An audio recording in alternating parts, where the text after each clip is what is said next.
Oh, hey there, kids. I guess I should lower the excitement level. Hey there, kids. Because this is a very special edition of Fat Man Beyond: The Strike, Writer Strike. Welcome to Fat Man Beyond special edition on the strike. I'm Kevin Smith. I am Marc Bernard. Hey, Ho.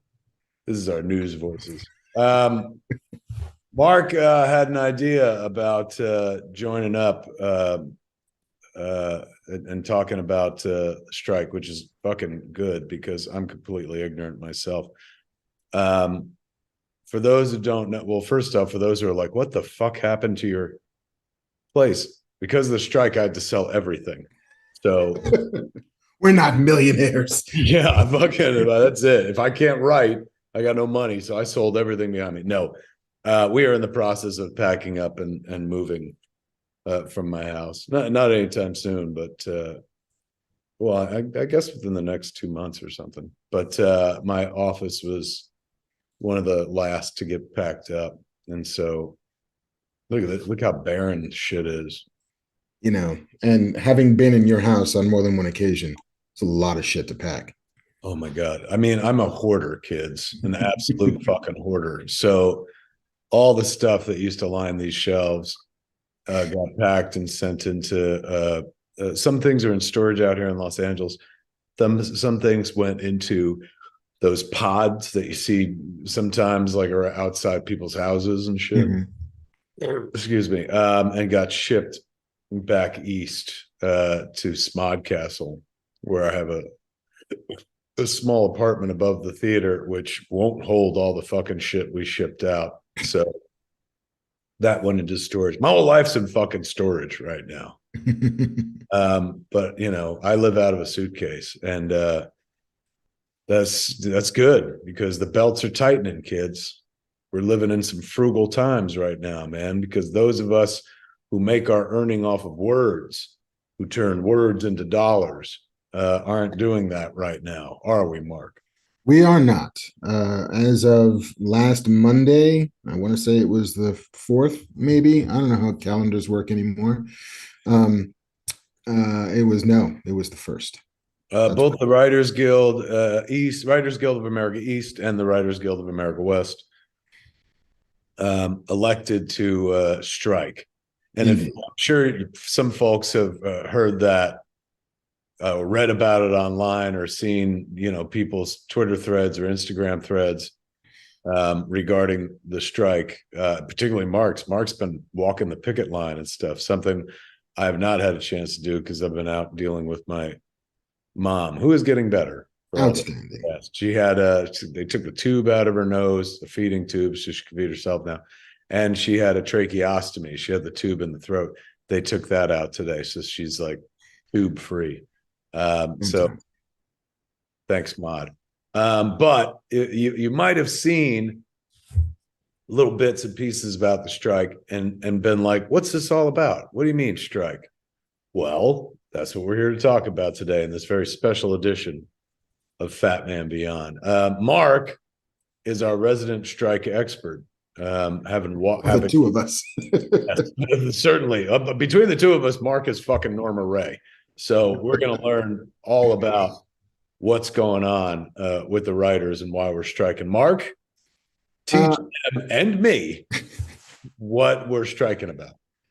Yeah, I mean, and the idea for this basically came down to, we were going to talk about, as we always do, there's 3 segments of the show. The first one is, what are you up to? The second one is, here's the news.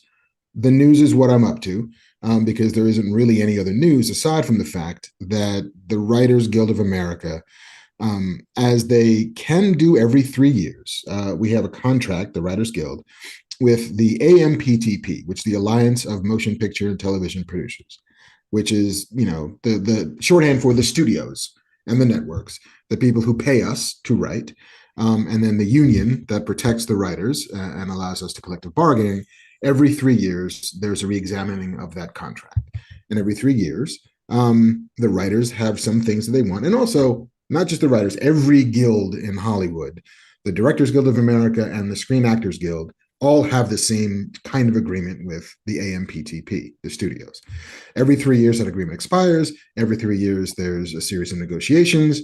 Sometimes people get what they want and they go back to work. Sometimes people don't get what they want and they go up until the very last moment, and then they negotiate, and then they compromise. And then sometimes the two parties are at such an impasse that a strike gets called. The last time there was a strike was in the 2007-2008 television season. The strike was over in the winter. It was in the fall into the spring, and not during May, not during the summer. But so basically, this year, the writers came to the table with some very serious but fair demands to existentially retain the ability, specifically to be a TV writer, as a career one can do and make a living doing it. Feature screenwriters have often felt a little bit sidelined by it, but there is also some stuff in there that affects everybody, namely the fact that streaming seems to have greatly diminished, if not completely destroyed, the old formula people used to make money. Especially if you were a writer, but also if you were a director, also if you were an actor, because everybody made their money up front. Like, here's what you paid me to do this service. But then here was what was called residuals. If you're an author, it's called royalties. I created this thing, and every time you sell it to somebody else, the originator of that thing gets a taste. And it's a small taste. It's not, an immense percentage of what the grosses are. But those were sizable. If you do them in the aggregate, they were sizable. Even if you wrote one episode of TV, if you wrote an episode of Seinfeld, you got paid to write it, and then you got paid every time it aired, in reruns and syndication, all of it. If you write an episode of Stranger Things, you get paid once, and then you never really get paid again. Because now, when did that happen? Like, essentially, the streamers kind of broke the old model, correct? Like, when streaming came to the fore, they considered it new media. Is that correct? Like, they were like, we don't know if this thing's going to work. Can you imagine, kids, that at one point Netflix was like, we're not sure it's going to work? Yeah, I mean, that's what the 2007-2008 strike was about. It was the trying to wrap your heads around what streaming was going to be. The studios claimed that it was marketing. It was a marketing tool. It's like, we're not going to put whole episodes of stuff in there. We're going to put whole seasons of TV up on there. We're going to give you like a 5-minute clip of Heroes, and that's all you're going to get. Like, we don't even know what it is. But the Writers Guild says, well, but at some point you'll figure it out, and at some point that will be destabilizing. So we need to wrap our heads around it. And so what happens was, like, yeah, the show used to get rerun. The show would get sold in syndication. But once Netflix began creating original content, they realized that there was no resale for it. They would own it. And the only place it would air was on Netflix. And they were not going to sell ads against it. So they paid you a little bit more up front and said there are no real residuals for this. And the problem is that now there are people writing these shows who are not getting to partake in the success of those shows, which had traditionally been the way TV worked. If you created Hill Street Blues, if you created The Sopranos, if you created, Friends, then like you got a taste of that success. And even if you just wrote on a show like Miami Vice, even if you just wrote an episode of whatever the hell, pick a show that you don't even remember anymore, you still got paid to do it. There were reruns. You get paid again for having written it. All of that is gone now. And that has sort of decimated the ability for writers to sustain themselves. And it used to be, I'm going to go through a list of grievances, but if you were on Quantum Leap in the 90s or the 80s or whatever, you worked 40 weeks of the year, writing 22 episodes of television. You took a 10-week hiatus and you went back to work again. Now, if you're writing on, I don't know, let's call it Castle Rock, you're working for 20 weeks out of the year on 10 episodes that are for a streamer, and the money that you used to get to sustain yourself through that time, you don't have anymore. You're working for less. You're trying to get more jobs.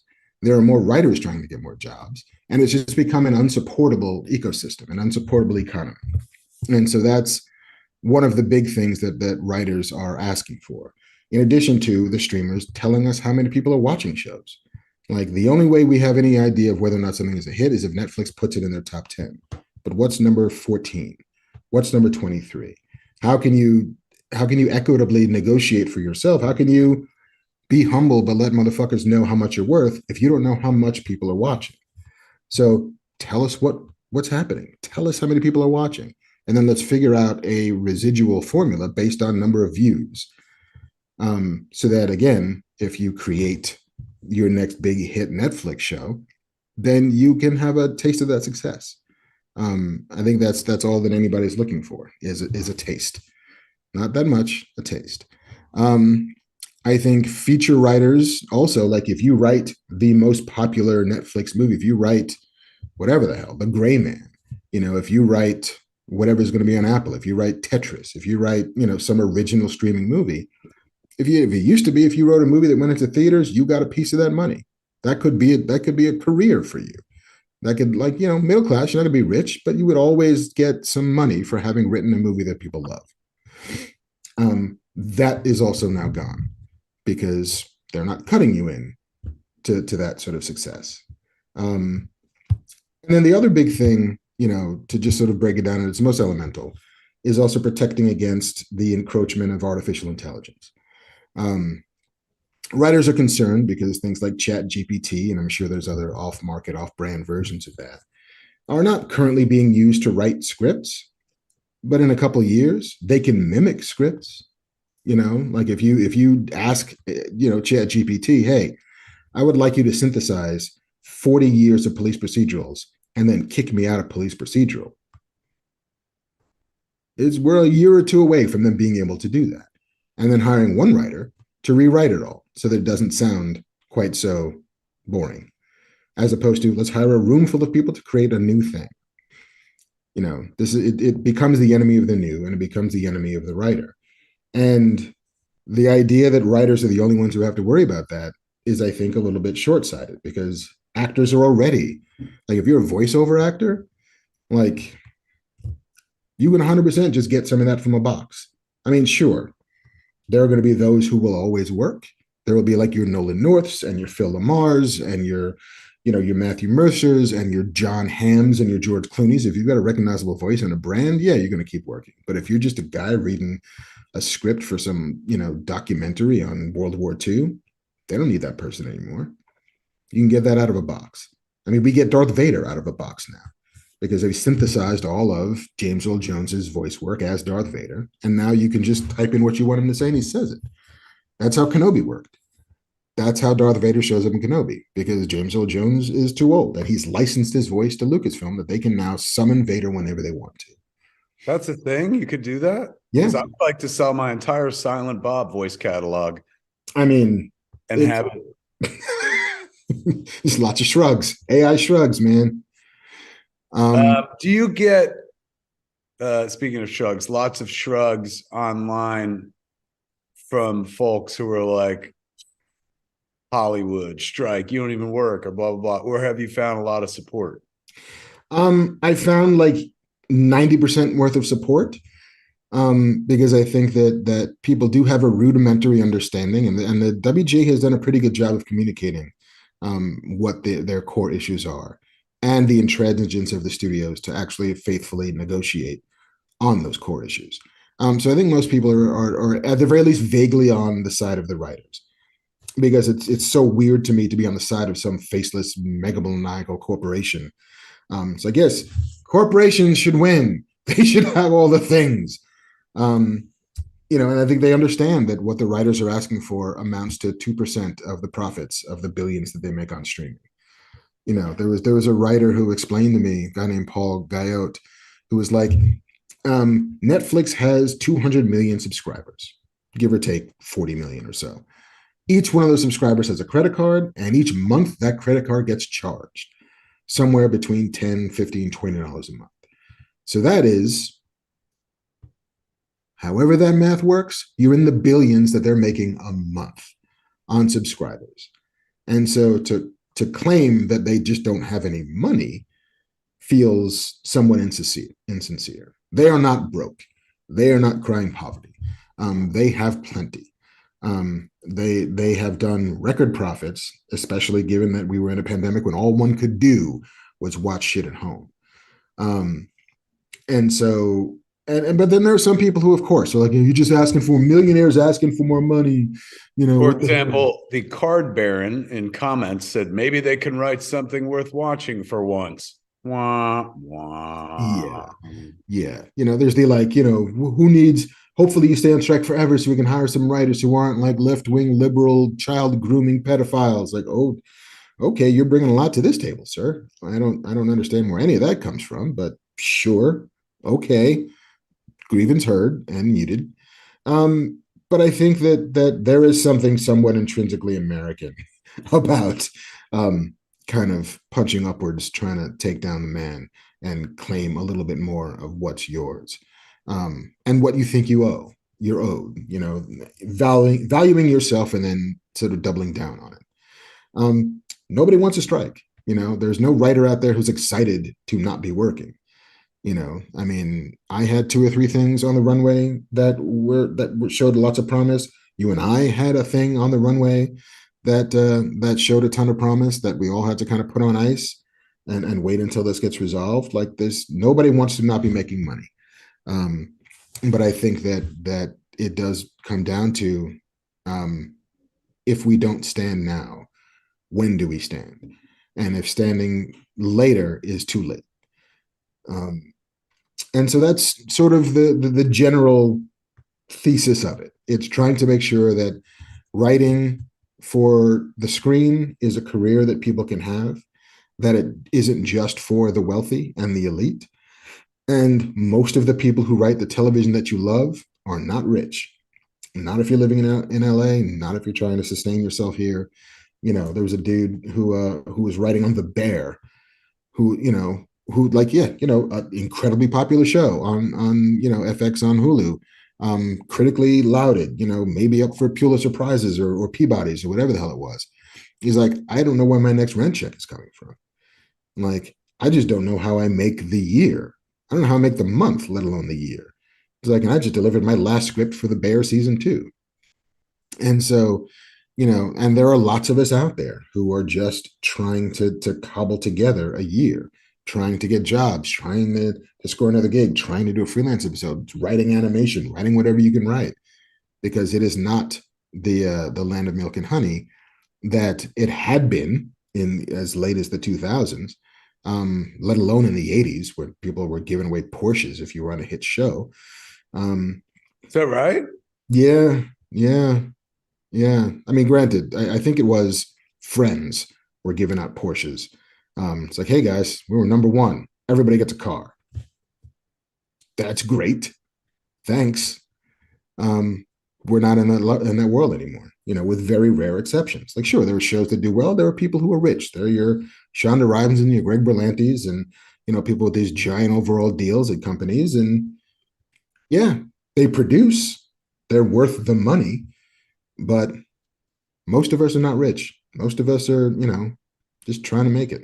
Where, of course, all we writers as part of the guild are striking, but this seems to affect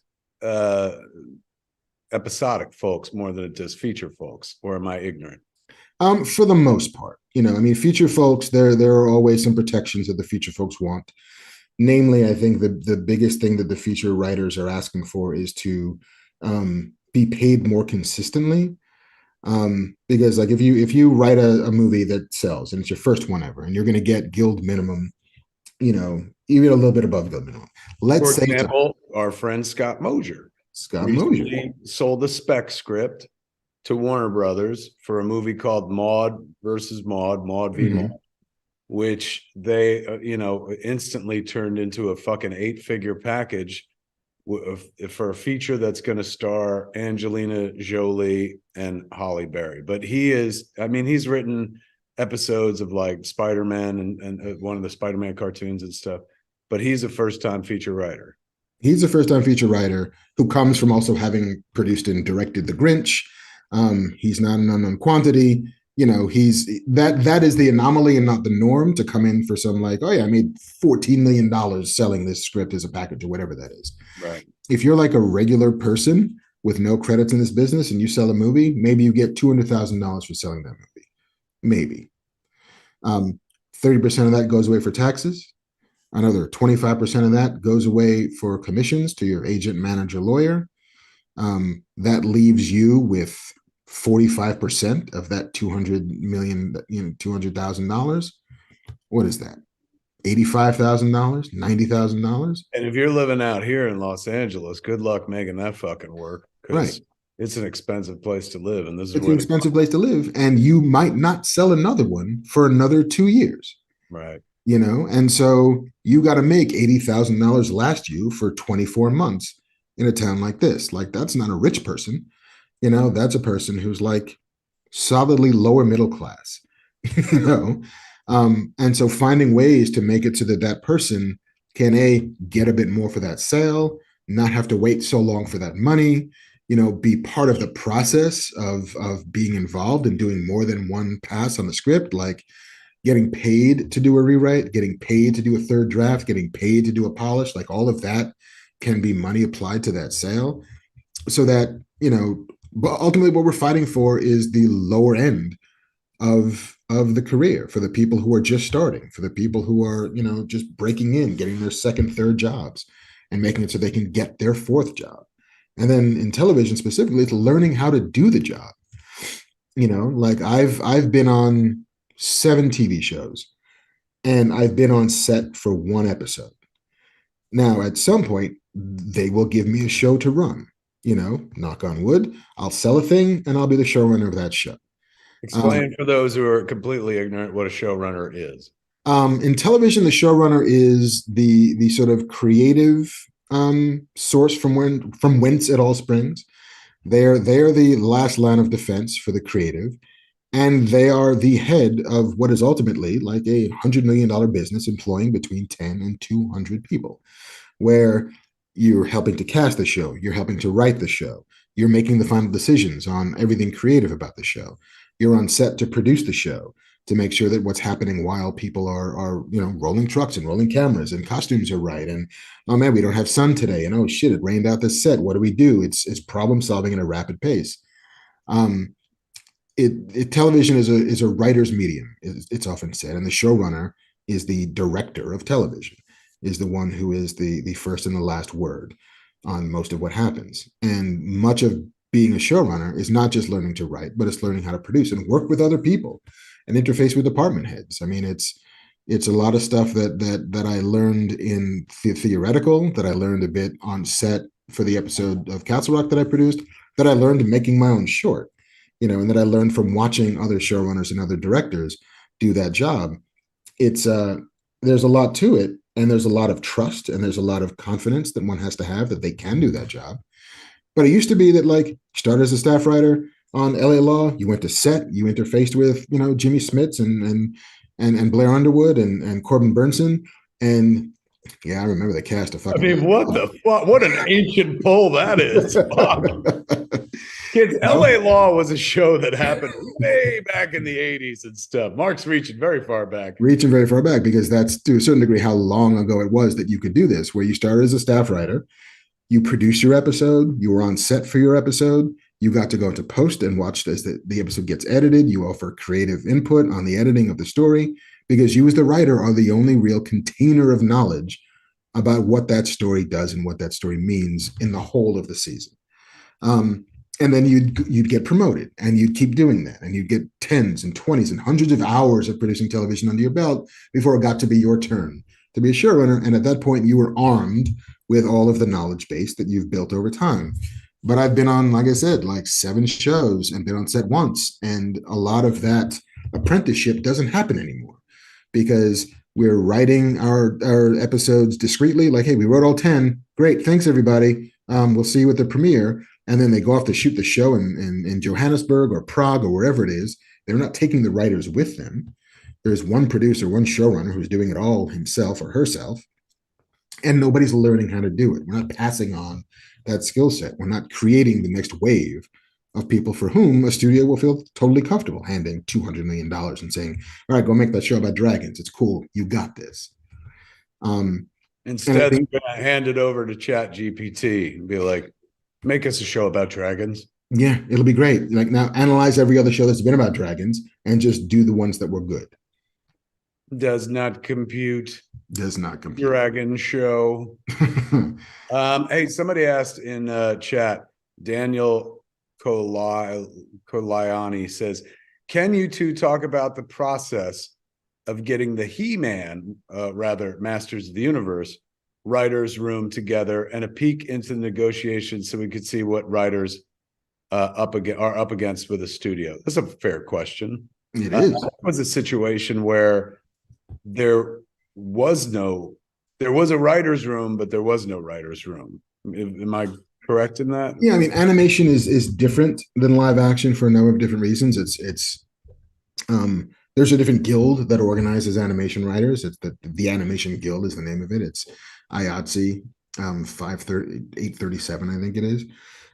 And so animation tends to work the way TV used to work a long time ago, which is there's a showrunner, head writer. He's got a number, or she's got a number two, a chief assistant, a story editor, and then everybody else is kind of freelance, And so for masters, we would meet a couple times a week and talk through the story that Kevin wanted to tell and figure out the beats of that story. And then once we kind of all agreed with him, once Kevin was happy, once Mattel was happy, once Netflix was happy, it's like, all right, everybody go write your episodes. I can't speak to the hiring of that room as much as you can, but that was the process as far as I knew it. There was I remember there was a moment where we all gathered in my house and talked about what the season would be, but then there was talk about, hey man, like, why aren't we getting paid for that?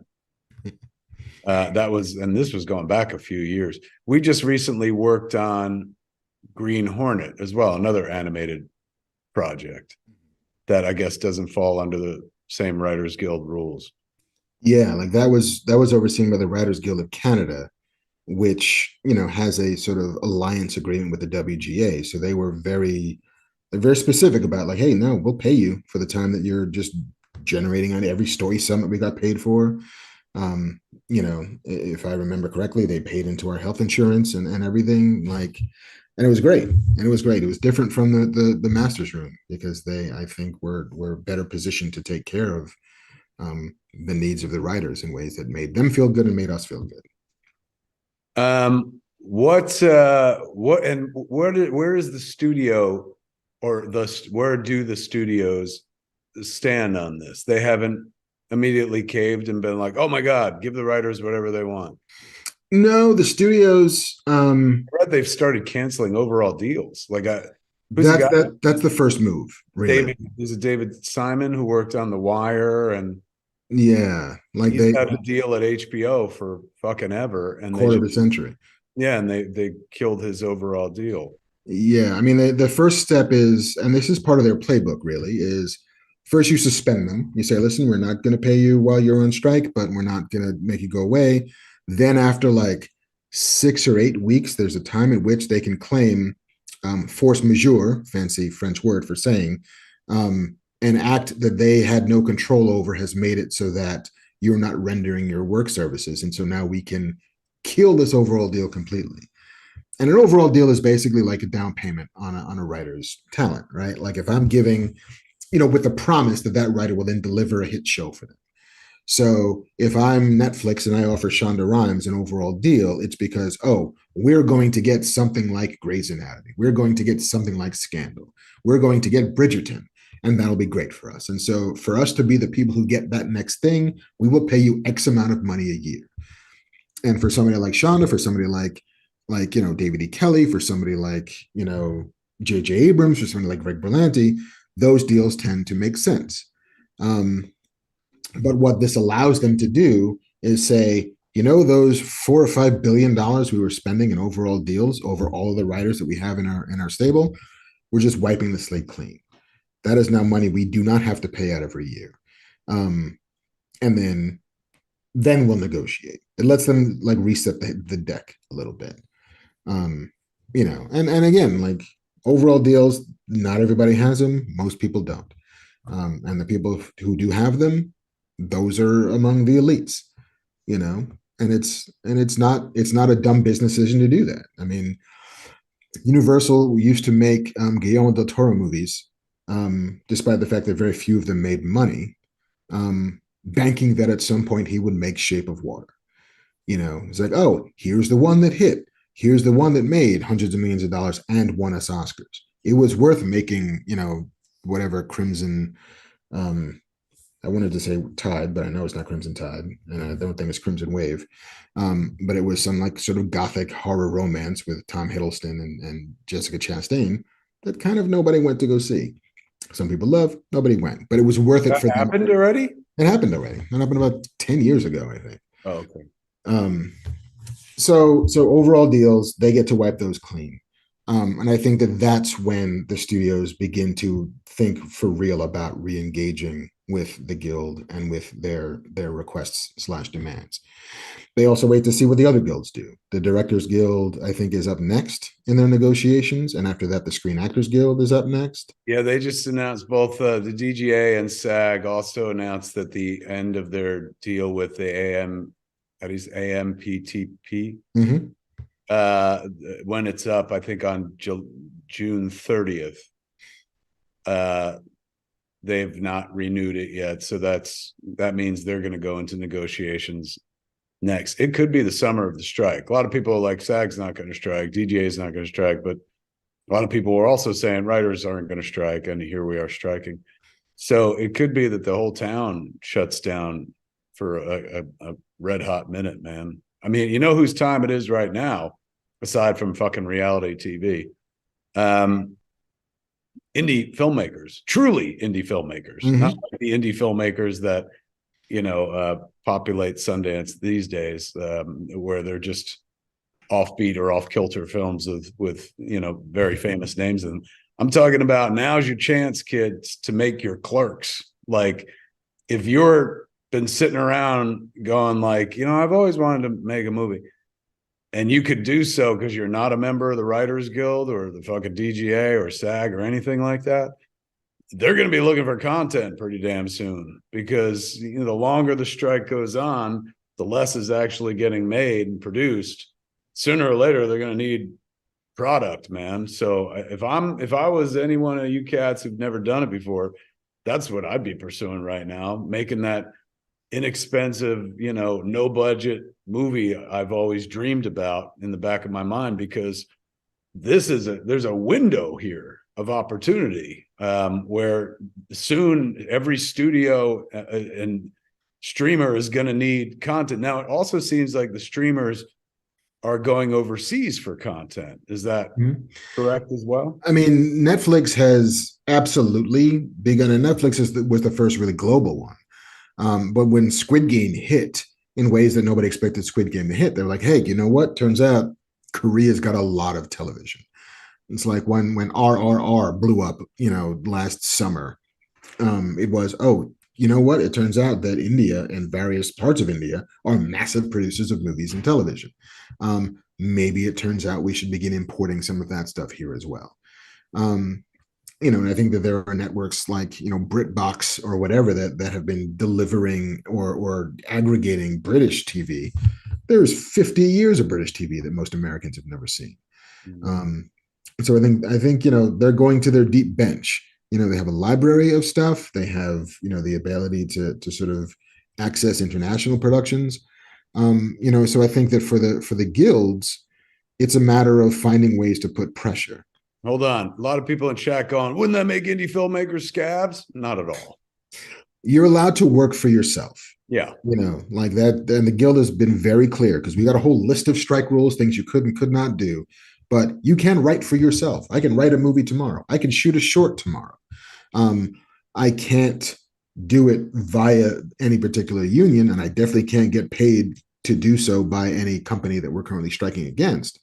But you're allowed to be an entrepreneur, 100%. Especially if you're nowhere near this business. Yeah, if you're just a person in the world.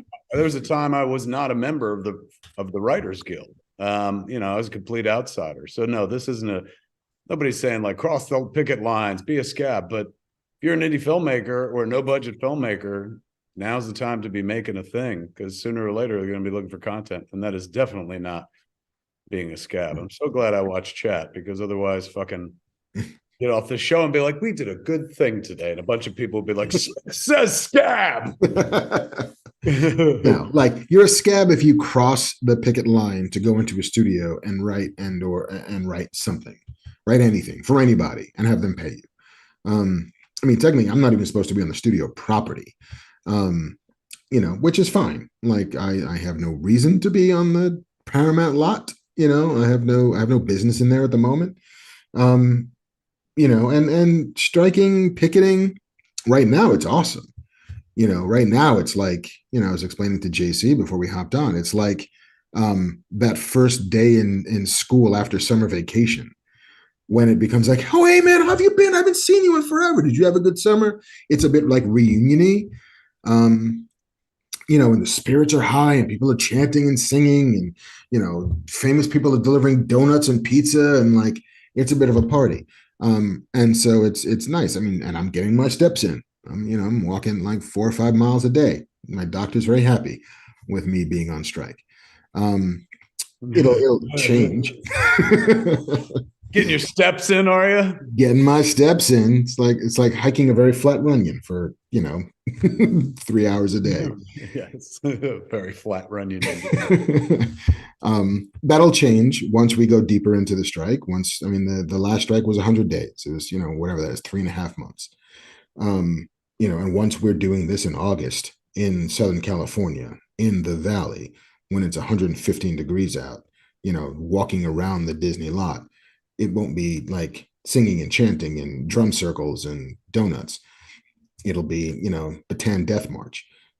But I think the guild is resolved. And I think that, if the other unions see the existential threats that are facing their members as well, then I think we could all come to an equitable resolution that gives everybody what they need, not just now, but protects us for tomorrow. Because to imagine that directors are somehow immune from AI seems short-sighted to me. The example that I used the other day on Instagram was like, let's say you wanted to make an erotic thriller, and you're like, hey man, who made great erotic thrillers? Alfred Hitchcock. You're like, hey, you know what? We're Universal. We own all of Alfred Hitchcock's movies. Yeah. You know how AI works? We just feed it with data, with examples, and then it churns out an aggregate of all those examples. So if I wanted a movie that looked like it was directed by Alfred Hitchcock, I could have AI analyze, ingest all of that catalog, and then spit out storyboards for an Alfred Hitchcock movie. Create animatics for an Alfred Hitchcock movie. Hell, put in fake actors for an Alfred Hitchcock movie. Hell, put in real actors for an Alfred Hitchcock movie. Like, all those things are possible. The volume can make for you backgrounds. I mean, deep fakes can make for you actors. The computer can make for you voices. Like, all of those things are possible. George DeWitt is asking in chat, Kevin Smith, aren't you considered management since you work with the studios to make your movies? So doesn't that mean Marc can't be on a podcast with you? Well, management? No, I'm a fucking writer. A showrunner, which you are, is in what show am I running? Well, you were running Green Hornet. But I mean, that wasn't a show yet. Well, it was a room, like, we gathered people together, and we were doing the services for that show, even though we haven't, it is what it is. It is where it is. Right. But, a showrunner is in the somewhat unique perspective of employing people at the behest of a studio, but he's not an employee of the studio. He's an independent contractor of the studio. So that doesn't quite tie him fiduciarily to the studio's interests. I never thought of myself as management material. I've always, I'm a rare, not rare. I'm just a different beast altogether in this industry. And as much as I came in from the outside, and I could always go back to the outside. And I spin a lot of plates, so there's always different ways for me to earn a living. You know, I can't write. Since I'm a Writers Guild member, clearly I'm not going to fucking cross lines and go write for any studio at this point or any network. But to be fair, there's not a lot of threat of that regardless. It's not like people are banging down my door and shit going like, we need fucking, I ain't fucking Greg Berlanti. But in the instance of this strike, like I could always go stand on a stage and do a live show. You know, me and Marc can do Fat Man Beyond live, you know, it's a way to put food on the table as well. So yeah, I don't know that I've ever considered myself fucking management or part of the problem. Lord knows if I was ever like in charge, I'd be like, pay the writers everything. I've always considered myself a writer first and foremost. That's all I ever wanted to be in the business. You go back and watch all my early interviews, like when I first got into the industry, I take myself so fucking seriously as a writer. Like, you know, I've since lightened up. I guess after Yoga Hosers, it's very hard to take yourself seriously as a writer, because the audience certainly fucking doesn't. But that's what got me into this business, was a dream of words. Long before I ever thought about making Clerks, I wanted to write for Saturday Night Live. Like that was my first industry dream. My first industry dream is I wanted to be Tom Savini and Rick Baker and do special effects makeup, but I'm not a talented fucking artist in the least. In order to do that, you got to at least fucking draw or be able to sculpt. But I just wanted to play with fake blood and shit. But my first real like concrete kind of, boy, that's what I want to do all through high school. I wrote sketches for the talent show and stuff because I wanted to be a writer for Saturday Night Live. And then it wasn't until I saw Richard Linklater's Slacker in 1991, also not a Writers Guild project, you know, an independent film, that made sense to me. I was like, oh, nobody's ever going to come discover me as a writer. And it seemed way too difficult to get into the business, you know, through traditional means. Here was a way to do it where I could make a movie and be in charge and be my own director and stuff. And you know, it panned out for me on my first try, thank the Lord. And then suddenly some people, not everyone, and certainly no critics, you know, decided I was a filmmaker or a director. But, you know, if with a gun to my head, somebody was like, pick a fucking job, I'd be like, writer. So I've always identified as a writer first. Even in my stuff, the stuff that I wind up directing, all begins with the fucking written word, written and directed by Kevin Smith. Only once in my career, or twice, well, once cinematically have I directed something that I was not the writer on, and that was Cop Out. And boy, that worked out. I've written for TV and I've directed for TV when I haven't necessarily written the script or haven't written the script at all. Every episode of The Flash that I directed and every episode of Supergirl that I directed, the episodes of the Goldbergs that I directed, I did not write those. And it was always weird for me because I don't value myself as a director unless I'm writing the script. So first and foremost, I've always thought of myself as a writer. And, you know, as soon as the Writers Guild strikes, I'm always like, all right, let's go. Because that's, if I had to pick something to put on my grave, like what he was in this life, probably be writer. You know, even in podcasting, even in something like, you know, this, where it's kind of, we're extemporaneously holding forth on subjects as we do on Fat Man Beyond. My brain works as a writer. You know, while Marc is talking, I'm never listening. I'm thinking of something to say next. I'm writing the next thing I'm about to say, except in this episode, because I was really curious. I saw how Marc went so hard for the strike in all of his social media. And, you know, when Marc was like, we should do a show that's all about the strike. I was going to do something else today. I had an opportunity to do a thing, which went away anyway. But at one point I was like, well, I don't want to do that thing because I'd much rather learn about the strike with Marc, with y'all. So I've seen a lot of people in the chat who are like, I'm learning a lot. fucking sign me up too. I'm actually learning a lot as well.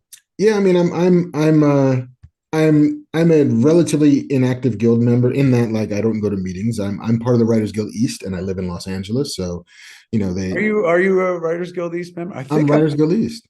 think I'm West. I mean, I started my career as East. Is that wrong not to know? Are people going to call me a scab again? Fuck. I mean, fundamentally, there's no real difference in as much as the guild, either East and West, still gives you the same protections. The health benefits are still great. The pension is still really strong. Like, all that stuff is kind of across East and West. I just don't get invited to cool shit that happens out here because I get invited to cool shit that happens in New York that I can't go to. Um, because I was living in New Jersey when I got my first job, and they were like, well, where do you want to register? And I said, well, which one is cheapest? Because again, first job, not making a ton of money, and East was cheaper. But like, I have friends who are on the negotiating committee. I have friends who are on the board. I've been hearing about, the goings on in the advance of every one of these negotiations for the last, 7 years, 8 years, while I've been officially in the guild and working. And even before then, like, I was a journalist for the last strike, and so I remember covering the strike. And so, being in a writer's room while the guild is starting its negotiations, you just start to hear and you're talking, and information is kind of swirling. And so when we went on strike, it was, the first job is like walk a picket, and then the second job is spread the word. And this is the first strike in the social media era, and so that turned into the way that I thought that I could contribute, is just trying to get people to understand what it is we're looking for, and how what it is we're looking for will have zero effect on the average person, and will have a somewhat negligible effect on the studios themselves. Again, it's 2% of what we're looking for. So somebody did the math of, here's the salaries of the CEO of each one of these companies, and if you add 4 out of the 7 of them up, that's as much as we're asking for.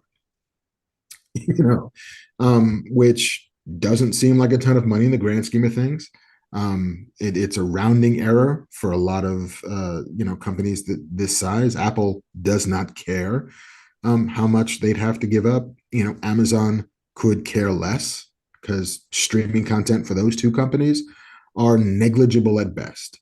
Whatever they make on Rings of Power or Ted Lasso or Foundation or Reacher, God bless you, Jack Reacher. Aren't they? They're done shooting, right? So they're done shooting. Strike. So any minute now, we'll be able to watch fucking Reacher while the strike is going on. And if God, could you imagine if we had Reacher on the fucking strike, just walking through the studio gates and stopping people to death? Get more money. And died, fucking breaking necks and shit. Yeah, I mean, nobody wants anybody to get hurt during the strike. Yes, despite the fantasias of Kevin Smith, we don't want people to get. That being said, fucking, we just happen to like Reacher quite a bit. Yeah. You haven't seen it, kids. Reacher is Batman without the fucking cowl. Batman meets the Punisher. It's Batman without the cowl, Punisher without a gun. Yes. And what the strike is actually getting done this time that it didn't get done last time is, now we have the support of the Teamsters. The Teamsters, if you don't know, boys and girls, are the people who drive the trucks in Hollywood. They're the people for whom every camera that's being delivered onto a location, every costume truck, every driver of a star, everything that moves on wheels is controlled by the Teamsters. And the Teamster, the head of the Teamster union, their boss, seems to be like a down for the cause woman from Detroit who's got a Jimmy Hoffa tattooed on her arm. And she's like, if there's 2 people walking a picket line, the Teamsters won't cross it. Like, we respect the union, we respect your right to get what you want, and as long as there's 2 people on that picket line, we will turn the trucks around. And they've shut down filming, like Daredevil, Born Again, shut down in New York. Wonder Man here, shut down in New York. I mean, in LA. Wonder Man's been shut down? Wonder Man's been shut down. Even though their scripts are done. If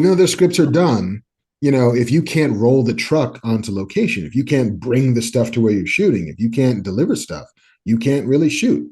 And so being able to turn those trucks around has actually, said, hey, you know what? The Duffer Brothers were like, we are not going on set. we cannot do our jobs on the final season of Stranger Things because we're writers first.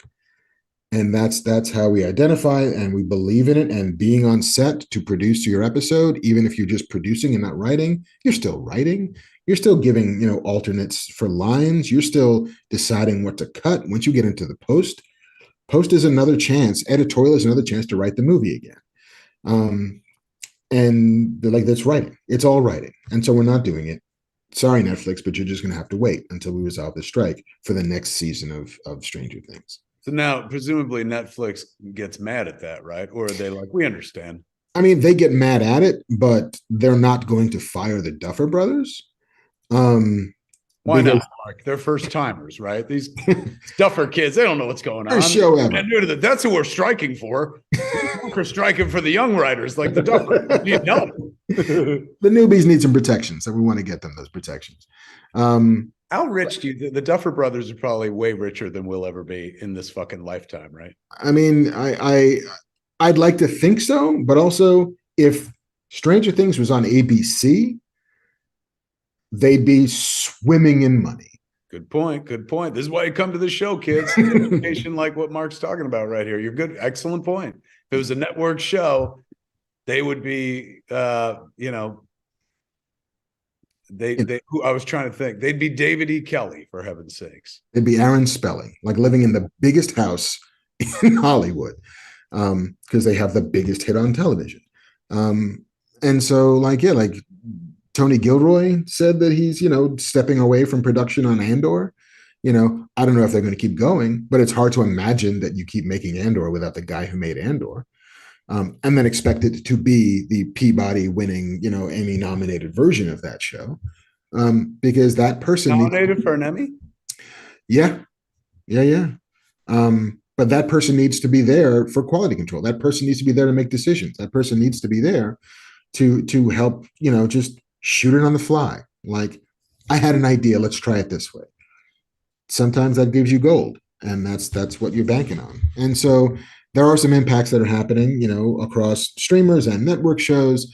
There's some shows that are being shut down because they're trying to shoot anyway. There are some shows that are just not writing. Like Quinta Brunson was like, I'm sorry, we're not making the next season of Abbott Elementary until we resolve this writer's strike. Apropos of nothing, she was a wonderful guest on SNL last month. Oh, so great. There was an all-time great sketch they did on that episode of two people in cars, like communicating with each other, like fucking like, you suck. It was like instant classic sketch, and she was very funny on that show. But yes, so she does Abbott Elementary, yeah, which is ABC's biggest sitcom hit in a decade since the Goldbergs. And I've never watched the Goldbergs. I don't know, but the Goldbergs did very well. As is Abbott Elementary. They seem to have won a cycle of like we're hanging a schedule on this show. And right now they're hanging it on Abbott Elementary. And their next season will be delayed because they're not working for as long as this goes. Let's grab some questions from the audience. Let me see. Banff. Sasquatch. Oh, Banff Man's here, man. Everyone give it up for Banff Man. He's part of the strike as well. Banff Man, you a member of any guild? Editors, 700. So you're IATSE, right? Or the editors? That's a separate guild, isn't it? The Editors Guild? Yeah, it's 700. Versus it is IATSE though, I think. It's IATSE as well. Yeah. I'm part of the Editors Guild as well. Mm-hmm. Anyway, what'd you pop in to say? I had a question, then I had logged a couple questions throughout the chat. My question was, part of what the writers want is transparency in streaming numbers, right? How, if I've got the number 2 show, what does that actually mean? Are they keeping that hidden because if they tell the writers, then they have to share that with the shareholders, and it gets the SEC involved, and it becomes a much bigger issue than just keeping it trade secret? To the best of my knowledge, they keep it secret because they don't want to tell anybody anything anyway. I think television would not have willingly shared what any show was rated unless they needed to tell advertisers how much that show was going to be worth for them. I think everybody by nature keeps data proprietary. And I think I don't know if it gets into shareholder business. I don't know if they have to somehow justify their phony baloney jobs once it becomes clear that nobody watched Floor's Lava or whatever. Um, but I think it is just a matter of principle in tech specifically.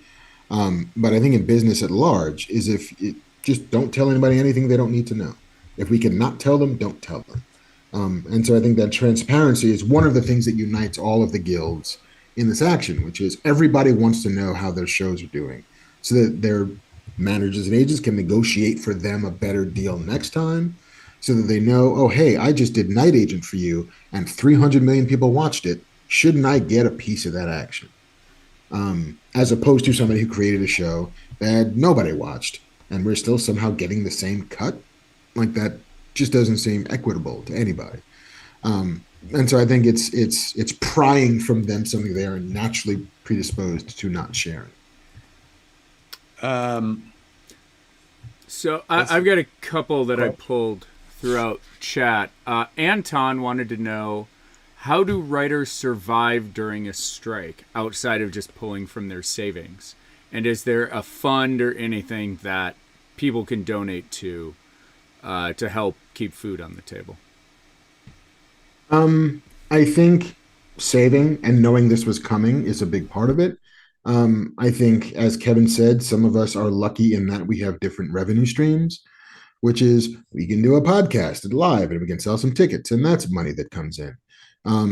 I can write comic books, which is a medium that is not covered by the guild. And so I could keep doing that.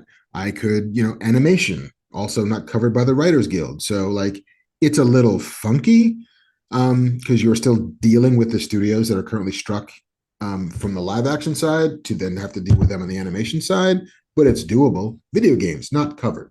So I could write video games. Sasquatch Jenkins in chat suggests how long until the writers have to start an OnlyFans, and then somebody else said call it Only Pens. Can we do can we do that? Can we like write? Is there an equivalent to showing nipple for writers? I mean, I'm sure there are some writers who some might want to see naked. But if you wanted to just like, what is that Substack thing? Do people make money off of that? I think they did at one point. Some might still do the sort of newsletter kind of subscription model. Same thing with Patreon. Like, sure, drop a coin in the bucket every month, and you get access to these 19 blog posts that I wrote about whatever my love for camembert cheese.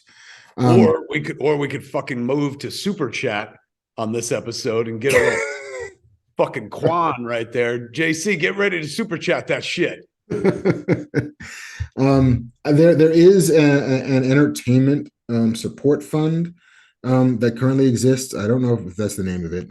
I can find out what it is and put it up on my socials. But there is a fund that people can donate to. But I think it specifically is for like lower level staffers, assistants, that kind of thing. Those folks have no protection at all. Like they were always making an hourly wage. They were always kind of scraping by a living, 4 people to an apartment. They were always hoping for the next gig and the lunch that you would get while working that gig, so they wouldn't have to buy one extra meal a day. Like they were already clawing and hanging on by a thread. And so helping to support the assistants and the script coordinators and those folk while they do it is important. The Writers Guild does have a sort of strike fund, which is, and it's pretty healthily, it's pretty robust, that offers interest-free loans to writers who might need it. In case you can't make a mortgage payment or in case you've got a, tuition due or whatever it is. You have to repay the loan, but they're not going to hit you for interest. And I don't think there's an actual term enforcement to it either. But otherwise, like people have asked me, like, how can I support you in your strike? Right now, it's just spread the word, help be an evangelist for this. Or drop off pizza and donuts at the strike lines. Like if you see a person wearing a blue shirt like this out there in the world, I got my strike shirt on because I just came from the picket line, give them a honk of support. If you happen to run a business in town, either New York or LA, and you see a person wearing a shirt coming from a picket line, or you see the picket line happening nearby, like bring somebody some cold water, like bring a pizza, bring a whatever, honk a horn, shake a hand. especially like there are folks who are out there at like 5 o'clock in the morning, striking lots, picketing just to make sure that trucks don't roll. Like there was two people in New York who were just at like 4 o'clock in the morning, like picketing the Billions set, like kind of by themselves. And it's like that's thankless work that nobody really gets to see. And all of that stuff, support for that really matters a lot. Nobody's looking for a boycott yet. Nobody's asking people to drop subscriptions yet. So, like, if you want to prune your bouquet of streaming subscriptions, by all means. But the guild isn't asking for anybody to do that yet, so I can't do that either. The what you get out of writer strike, kids, as well, are very clever picket signs. All up and down. I mean, if you follow people on social media who are involved with the strike or even nearby taking pictures of the strike, you see a lot of great strike signs. The best one I saw was Zach Knutson, who played the sexy stud of Kinky Kelly and the sexy stud in Clerks 2, and he's also a director himself. He put up a picture of a writer that held a sign that said, "Chat GPT has no childhood trauma," which means that, like, you can't, fucking no computer is going to sit there and be like, "Oh my God, fucking my parents were hell. And that's why I could write you a moving scene that an audience can connect with."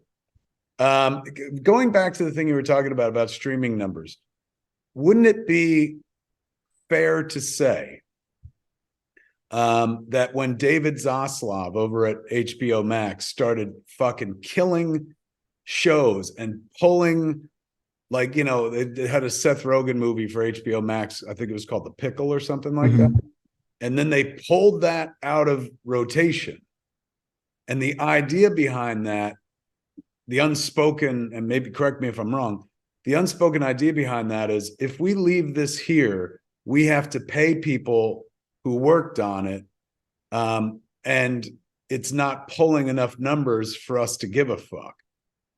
Is the correct read of that, or am I wrong? Yeah, like residuals, and again, like the residual formula is different for everything, especially for movies that might have been made originally for theatrical that then ended up going streaming, especially for like older shit that was made before streaming contracts existed. So like Sesame Street, why are we pulling 100 episodes of Sesame Street down? Why are they pulling 100 episodes of Sesame Street? Because they don't want to pay the people who worked on the old episodes? Because that is all part of an old model that said every time you air this thing, you got to cut a check to these 40 different people up and down the line. And so I think they ended up saving money by just, listen, while it's on here, and now I'm sure they have some kind of time thing, as opposed to for a month we owe X as opposed to every time we owed Y. But either way, they're saving money by pulling down library content, especially stuff that was made prior to streaming contracts. And that's like about the only way you could figure out not streaming numbers, but what they feel does or does not have value. If they start pulling shit off, they're like, well, we ain't earning enough money off this.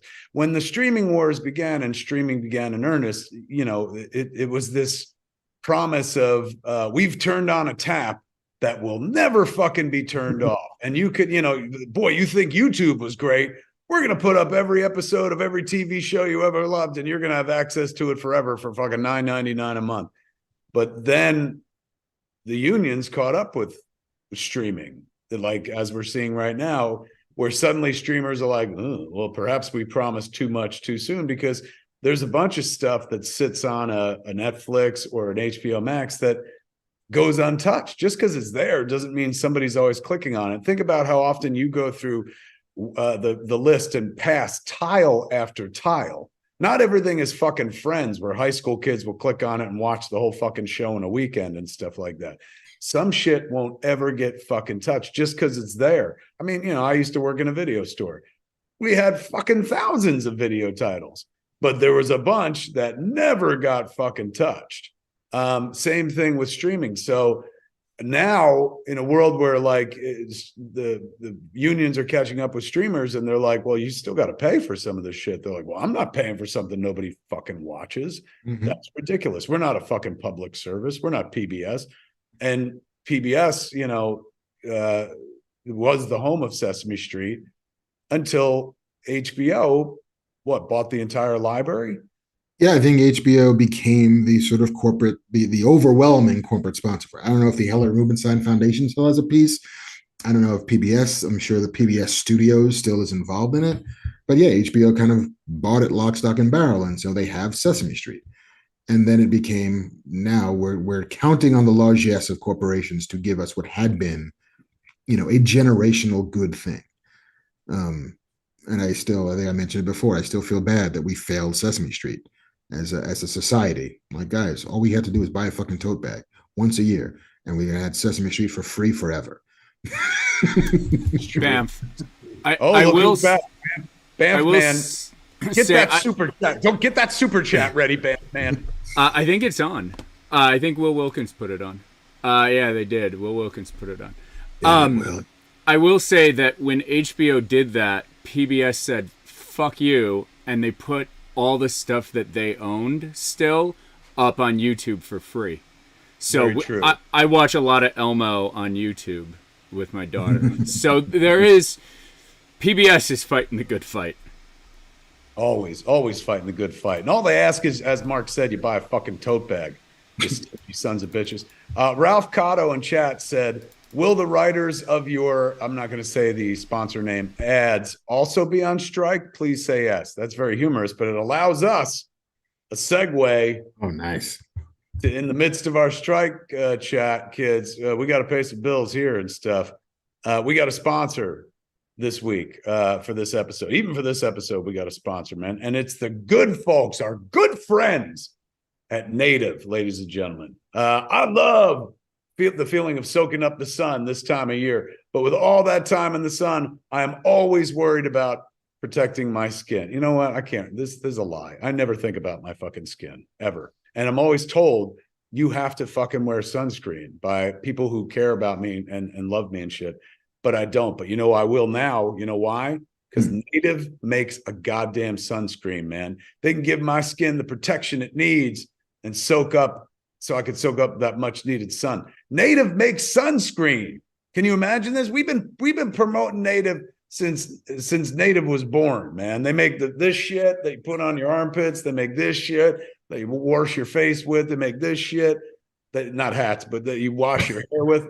But now they make fucking sunscreen. Is there anything Native doesn't make, for heaven's sakes? Listen, I right now, I am the person for whom Native is advertising to, because I, like you, don't traditionally wear sunscreen, but I have been walking a picket line now for the last week and a half, and I've been out in the fucking sun, and I'm beginning to peel, and I'm not loving it, and I realize it's because I'm not wearing fucking sunscreen because I'm not used to doing it.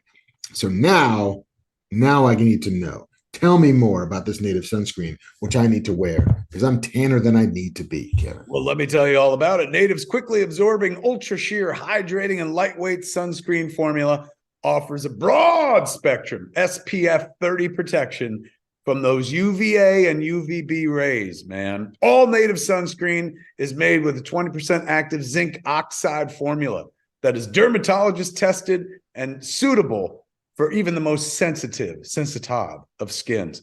All Native sunscreen is made with oils derived from plants, not animals, plants because if you've fucking seen Guardians of the Galaxy Volume 3, you'll never want to hurt a goddamn animal again.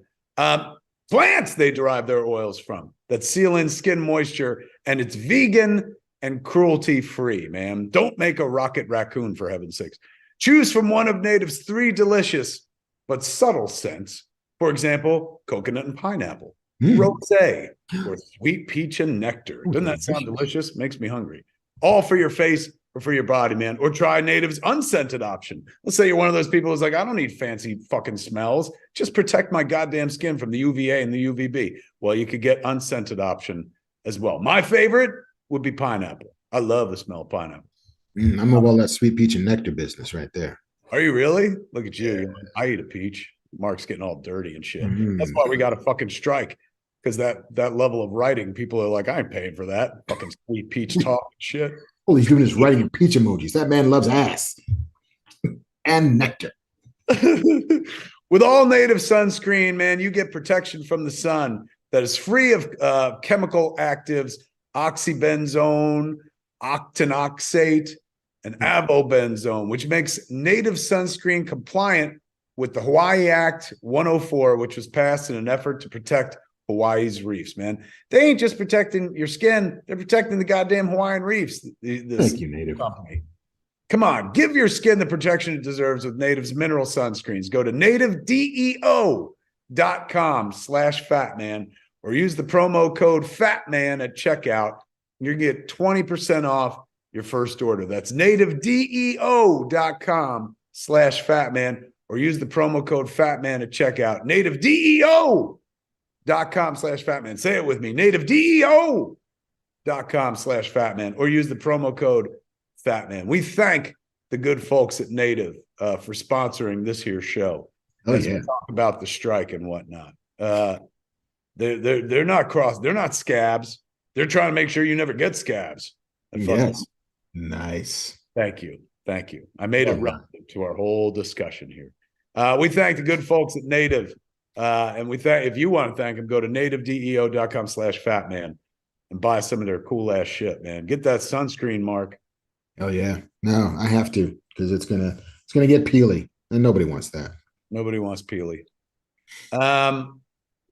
Let's talk more about this here strike. I see a lot of super chat happening. No. Before we jump into that, you want to see me and Mark do a show. A lot of people are asking, hey man, what happened to Fat Man 400? We call this, I think it's up here as Fat Man 399.1 because we don't want to do show 400 online. We've been avoiding it because we want to do it live at Scum and Villainy Cantina, but sooner. So you're going to see a 399.2, 399.3, so that we can get to 400 officially and do it at the Scum and Villainy Cantina. And there's so much to fucking talk about. In as much as Guardians happened, the whole world found out I went fucking crazy. And I put up my mental health video and whatnot. I see a lot of nice people in chat wishing me well and whatnot. Also wishing my mom well. My mom has been in the hospital for over a month and stuff. And yesterday she got the tube pulled out of her nose, a feeding tube that she's been on for like a month and shit. And she had a tracheostomy because she couldn't breathe as well. So they just took the tracheostomy out today. So she's getting steps closer to getting out of where she is and going to a rehab facility, not because she's loaded or anything, but because she has to relearn to walk. She's been in a fucking hospital bed for over a month, not moving and stuff. So they got to teach her to walk. I'm going to see her Friday night. I'm going out to Florida, and I'm going to be there, of course, for Mother's Day. Mother's Day is this Sunday, kids. It is. But a lot of people in chat have been asking about, can we see you and Mark? Sooner or later, yes, but I do know of one live show that we've got coming up, or two of them actually. I think it's August 25th, which you're sitting there going, what? That's far away. Get your tickets now. Mark returns to New Jersey to a venue we both love that I have no ownership in whatsoever, called Smodcastle Cinemas. Yes, it's my movie theater. In March, we did Fat Man Beyond there and had a blast. One of the best shows we ever did. August 25th, we returned to Smodcastle Cinemas to do Fat Man Beyond live again. Tickets available right now at smodcastlecinemas.com. And then the next night, I think it is, we're doing our double feature, Keep Calm and Curry On, where we show Clue and then Legend, a double feature in honor of Tim Curry. Also, tickets for that also available at smodcastlecinemas.com. At Smodcastle Cinemas last weekend, we did Jay and Silent Bob Strike Back. Jason Mewes came out, and it was fucking wonderful and stuff. Coming up, we've got I'm away for a couple weeks. I return May 26th is a Friday. We're doing Jaws, the Movies That Made Me series, and we're showing Jaws. Nice. Then we're also doing the next night Red State. If you want to watch Red State with me and do Q&A afterwards, that's happening. Then May 28th on the Sunday is Jersey Girl : The Snyder Cut. That's right. We're showing the longest version of Jersey Girl ever made, and that nobody ever saw except one audience, the audience at Vulgarthon 2005. when we had a bunch of cats at the Cinerama Dome and we showed the uncut version. First time in 18 years that it's going to be seen, man. Those are the next few events coming up at smodcastleCinemas.com. If you don't mind, I will I'll tell you about the other ones as well, man, because we got a bunch of cool shit coming up. And people are like, I want to support you during the strike. Well, come to my goddamn movie theater. Don't wait for a strike. Come to it fucking now. You know who should strike? Film exhibitors. Good God. There's no money in this business whatsoever. Holy shit. Ben Affleck's got a movie coming out on the 12th, 2 days from now. Hypnotic. Oh, that's right. Yeah, in a movie directed by Robert Rodriguez. Also on the 12th, Book Club. You know, it's a sequel. It's not even the first one. This is the second Book Club. Book Club 2, I think. The next chapter. I was going to say the final chapter. Not the final chapter. Book Club, the next chapter. What do we got? The final reckoning. The final reckoning. Ladies reading books. Hollywood Babylon returns to Smodcastle Cinemas on June 3rd. Me and Ralph Garman doing Hollywood Babylon there. Tickets at smodcastleCinemas.com. Go buy them right now. We'll wait while you do it. We just added last night on July 1st, Bear is Driving, the Clerks cartoon marathon. So we're going to show all 6 episodes of my ill-fated Clerks cartoon that ABC only aired 2 episodes of out of fucking order. Jeff Anderson, Brian O'Halloran going to be there for that. You can come watch, take pictures with us and shit like that. July 2nd is the Blues Brothers, movies that made me, the Blues Brothers. You can watch the Blues Brothers with me, and I'll chit-chat afterwards. This is a badass thing, man. You ready for this? And you might have to come out for this, Mark. Oh. We just added this. July 29th, Superman Lives. We're doing a script reading of my Superman script. Wow. Yes, the one that they never made and shit like that. That's going to be a good ass time. Tickets for that. SmodcastleCinemas.com. Who can I play? You name it. Superman? Done. Done. We'll beat Warner Brothers to the punch, man. Before they have a black Superman, we'll have a black Superman. We did it. And then, of course, the aforementioned Fat Man Beyond on August 25th and Keep Calm and Curry on August 26th. Tickets right now. Go get some damn tickets. Look at all those super chat questions lighting up. Never mind super chat. Go buy tickets for smodcastleCinemas.com. Go to the coming soon page, see what's coming, and you'll definitely see some stuff that'll make you happy. And I have to imagine that people might be able to find us in some fashion or regard at Comic-Con in July. That's right. Oh, we are going to be doing a show there. Remember last Comic-Con, we had the Tin Roof Inn. We turned into movies. And then we did shows there all weekend. We're doing the exact same thing this year. We haven't officially announced it yet, but you heard it here first. So we'll be doing Hollywood Babylon there. We'll be doing Fat Man Beyond there, probably Jay and Silent Bob Get Old. Same lineup that we did last year. So that's going to be during Comic-Con. Let me ask you this. Do you think the strike lasts until Comic-Con? Do you think the strike lasts? It's May right now. Will we still be striking in July? I think unless the DGA and SAG decide to strike as well, I think that's the big pressure point, is if everybody strikes, then I think we get this wrapped up, like mid-July. If not, September, maybe. Wow. The summer of the strike. Joshua Mundhall, who was, remember our super chatter last time we did a show, or like when we did the super chat and fuck it. He said, remember he was there for when we did the Ides of Marc. He came out from Texas. He said, Kevin, I will pay for John Borman's Excalibur to run on June 21st, and the cinema can keep all the money made from tickets and concessions. I just want to see the greatest film ever made the way it was meant to be seen. Let's see if we can accommodate, man. Fucking June 21st. What day of the week is that? June 21st is a Wednesday. We're open. You know what, Josh? Honestly, I've been thinking about that because I remember he was like so insistent about it. And I asked Ernie, I was like, can we get Excalibur? And it's a Warner Brothers title, and Warner Brothers is generally pretty cool about rep houses. And Warner Brothers and Universal particularly is very good to work with, man. I might make that happen for you, Josh.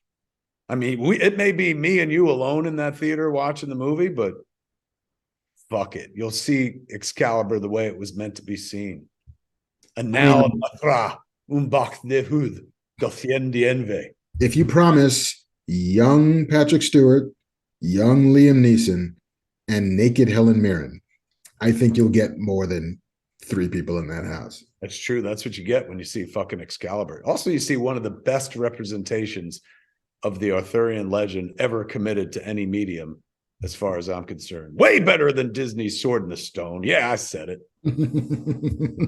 I'm smelling lavender, kids, to keep me calm, because as of yesterday, I believe it was 16 weeks of me being weed free. That's right. You're dealing with weed free Kevin Smith right here. And this is what fucking keeps me going. Lavender, not this particular brand, but just lavender in general. Sometimes I buy it in a spray bottle like this. Just step through it. Just becoming purple. Yes, I'm just calm, covered in fucking lavender and shit. It's deep purple. What else can we talk about in regards to this here strike?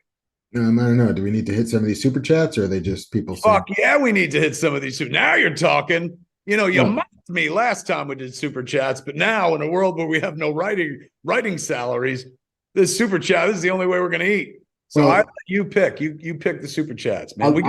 I'll just say, like, I never minded super chats at the end, but it was when super chats were at the beginning. Yes, all throughout the show it was super. Oh no! We got some biggies up there, man. Go ahead, hit them super chats, Mark. All right, let's hit those $99 ones first. All right, Josh Mundell. Yeah. To Mark and Kevin, 2 writers I admire and appreciate. Stay inspired to inspire. Question: it seems for the last couple of strikes, residuals are the target. How to get rid of them and do a single one-time payment like they used to do for jokes, so it's a fair price. That's what it is now. What it is they pay you a little bit more up front for writing a script in exchange for you not really getting residuals at the end, which seems like it would work fine, except that it does not allow you to share in the success of the show. It just allows you to mortgage that for a little bit more upfront. And like, sure, most shows are not massive hits, but we also don't know what a massive hit on Netflix looks like. So it's really hard to say what a fair price would be without knowing exactly how many people are watching anything. So I think it all begins with revealing the data, with telling us the viewership, with being transparent about how shows are performing. Then maybe there might be a fair price, potentially. But that's a fair price that would also have to change every year if it's going to go from being, Stranger Things in season 1 to Stranger Things in season 5. Because what a fair price was at the beginning is not a fair price at the end, which is why there's already a formula there for that. So I think that's it, Josh. I think it's finding ways to be equitable. Josh, we're going to do that Excalibur screening, man. You watch June 21st. Anyone want to come see Excalibur at Smog Castle Cinemas? Come on out, June 21st, man. We're going to make that shit happen just for you. Just for you. But I also like that movie. That's why I'm happy to make it happen. Iron Oxide did not pay to say this, but he said Kevin Smith is irrelevant. Meanwhile, he's here on my show. Came a long way to say that. Sweet irony. Iron Oxide Entertainment. Didn't you know that I fucking went to a mental health facility? What are you trying to trigger me and send me back? Son of a bitch. Have to check back in and shit. God damn it. Like, did a ghost walk over his grave? No, he's crazy again. I'm crazy. I'll come for you, Iron Oxide. Son of a bitch. JC, did you have more questions? I love when people say online. I've been dealing with that, honestly, since I jumped online. I've been a creature of the internet, as I said in my mental health video, for the last, since 1995 is when we put neoskew.com up online. And ever since 1995, Mark, somebody has taken the time on my forum to tell me I'm irrelevant and never understood the irony of that. If you're here, Iron Oxide, I'm relevant. If I wasn't relevant, you wouldn't fucking be here. So you've exposed yourself as a fan, and I love you for it. I love how much you love me, and I love you right back. Answer another question. Let's see where else we're going here. Everyone's like, he just wanted your attention. You got it. Let's see. Well, okay, this is a lesser question, more just a statement, a clarion call from Jeremiah Maxwell. For the writers! Long live the writers! Oh, very nice, man. Fucking you, somebody gonna owe fucking Frank Herbert Yeah, a right. residual for that. Did you see the trailer for Dune 2? I did. Did you see Austin Butler, Yoga Hosers star Austin Butler as a bald Fade? My beautiful Fade. Oh, that makes sense, man, because Dave Bautista was also a member of the Harkonnens, and he's all bald as fuck, and so is what's his fuck? Stellan. Yeah, Stellan as the Baron Harkonnen. So I guess it follows that Fade would be bald as well. You read the books. Did it ever say like Fade was bald as a baby's ass? I don't recall. I'd have to go back and check the text, but that's also a choice. That sure, fucking sexy bald Fade. But yes, he just wanted from a view askew soldier in Alaska. This super chat is sponsored by Manscaped. Love you, Kevin and Mark. Can't wait for the cruise. That's right, the cruise. Ooh, yeah. Is anybody coming on the cruise? Well, I know a lot of people are coming on the cruise. That's how relevant I am. We're at 70% sold. We're 10 months out from the fucking cruise, man. The cruise is Jay and Silent Bob's Cruise Askew, man. We set sail from Miami and go to the Bahamas. And then we come back. 3-day cruise, a 3-day cruise. And it worked out so well for Gilligan and shit. So who's going to be on that cruise? Any view askew motherfucker you could shake a stick at, man. You got Dante, you got Randall, meaning Brian O'Halloran and Jeff Anderson, Trevor Furman, who played Elias, Jay, who played Jay, Jason Mewes, me. There's somebody else got added, a very prominent figure from Mallrats. They haven't announced yet, but he's coming. And is it just movie people? Fuck no, man. It's also podcast pals, man. So me and Mark are going to be doing Fat Man Beyond on the boat. Are you doing other things beyond just Fat Man Beyond? I think so. I think I'm doing like a writer's workshop, maybe.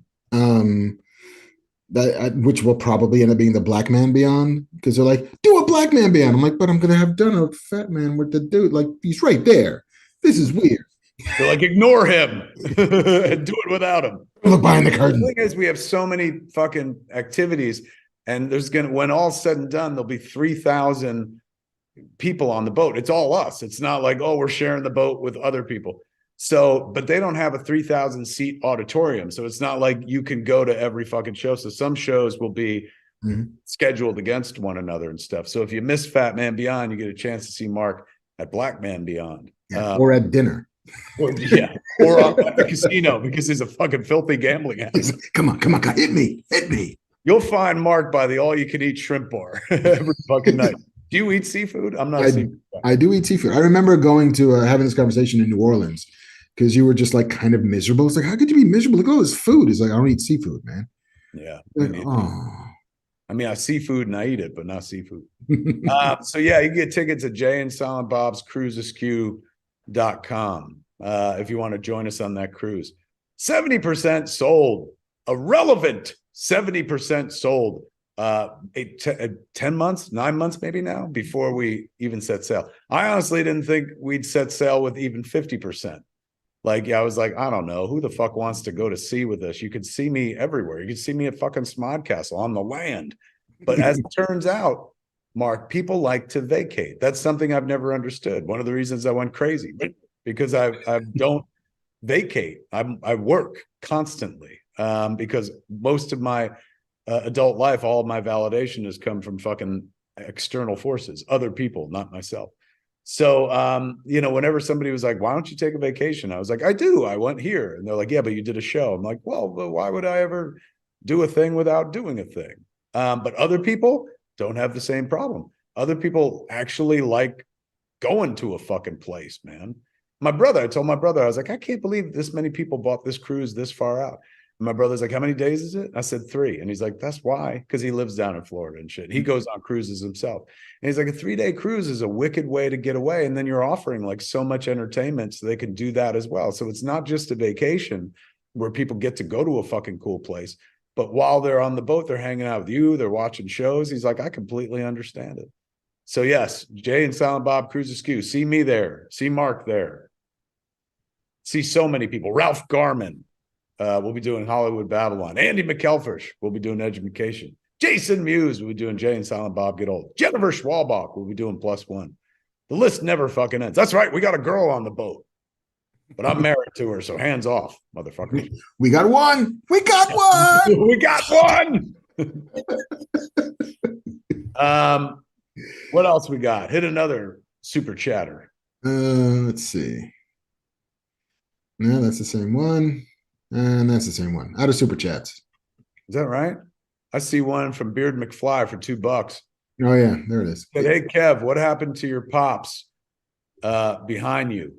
If you missed before we started the show, kids, since the writers went on strike and I'm a writer, I had to sell fucking everything in order to live, to get some fuel for my fireplace in May. I didn't. We're just moving. And so the office, the museum, if you will, has been broken down. All the shit that used to be behind me, I'll do this again. That shit's gone. That shit's gone. Everything's fucking gone and stuff. I put these few things up there so it wasn't so stark and fucking horrible. Everything I own is packed up in boxes, some of which is out here in storage in Los Angeles. Others of which were in 2 pods that went cross country to New Jersey. So when I get back to New Jersey, May 26th for Jaws, and then Red State, and then Jersey Girl, the Snyder Cut on May 26th, 27th, 28th. I'm also going to get to unpack the pods. Well, I think the pods will be unpacked by that point, but I get to go into the storage and play with all my shit. Before we have screenings, before every screening at, I think we did it before we did Fat Man Beyond.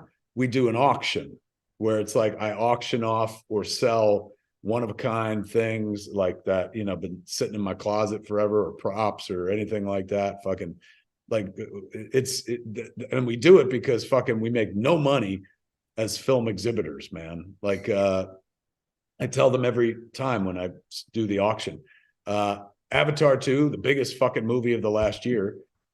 We had on opening night, Friday night, 7:00, 12 fucking people. The Creed 3, also one of the biggest movies of this year, 6 people on opening night. Friday nights are fucking terrible for us at Smodcastle Cinemas.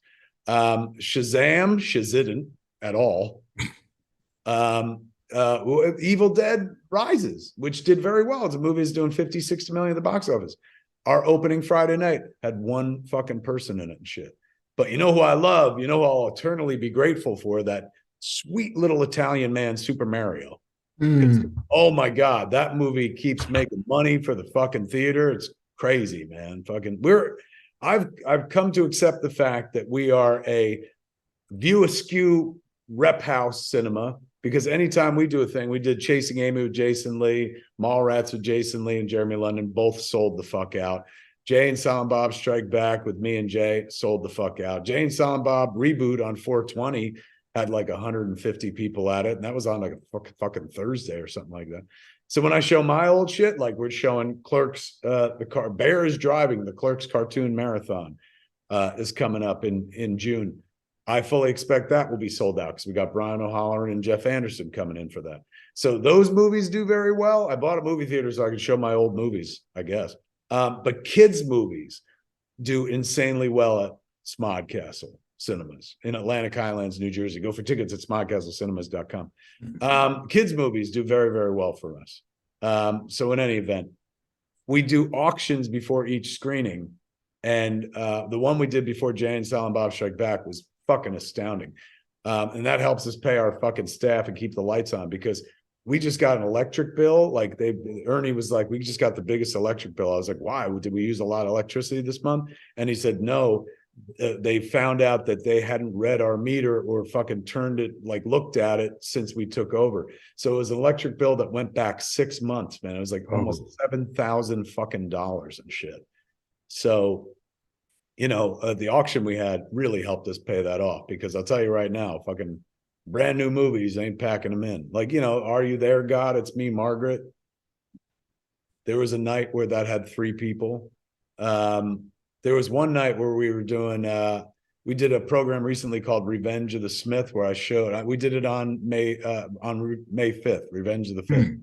And it was me pulling all the Star Wars clips from every movie that I ever made. I reference Star Wars a lot, and it was only 41 minutes of content. So I was like, oh, this show is going to be fast. 4-hour fucking show. How I turned 41 minutes into 4 hours, I have no idea. Because I get up after each clip and tell stories about how it happened, why it happened, and stuff like that. So it was a real walk down memory lane and stuff. So all the shit that used to be behind me, like all those fucking one-of-a-kind pops, we'll be auctioning off at Smodcastle Cinemas before shows to keep the lights on and stuff. So when you come see a movie at Smodcastle, or at least one of those movies that I'm involved in, if it's a presentation that I'm doing, you come, make sure it's going to be a late night, man, because the pre-show auction before Jay and Silent Bob Strike Back was 90 minutes before we even started the movie. There was a guy in the audience who was like, are we ever going to watch a fucking movie? I was like, oh yeah.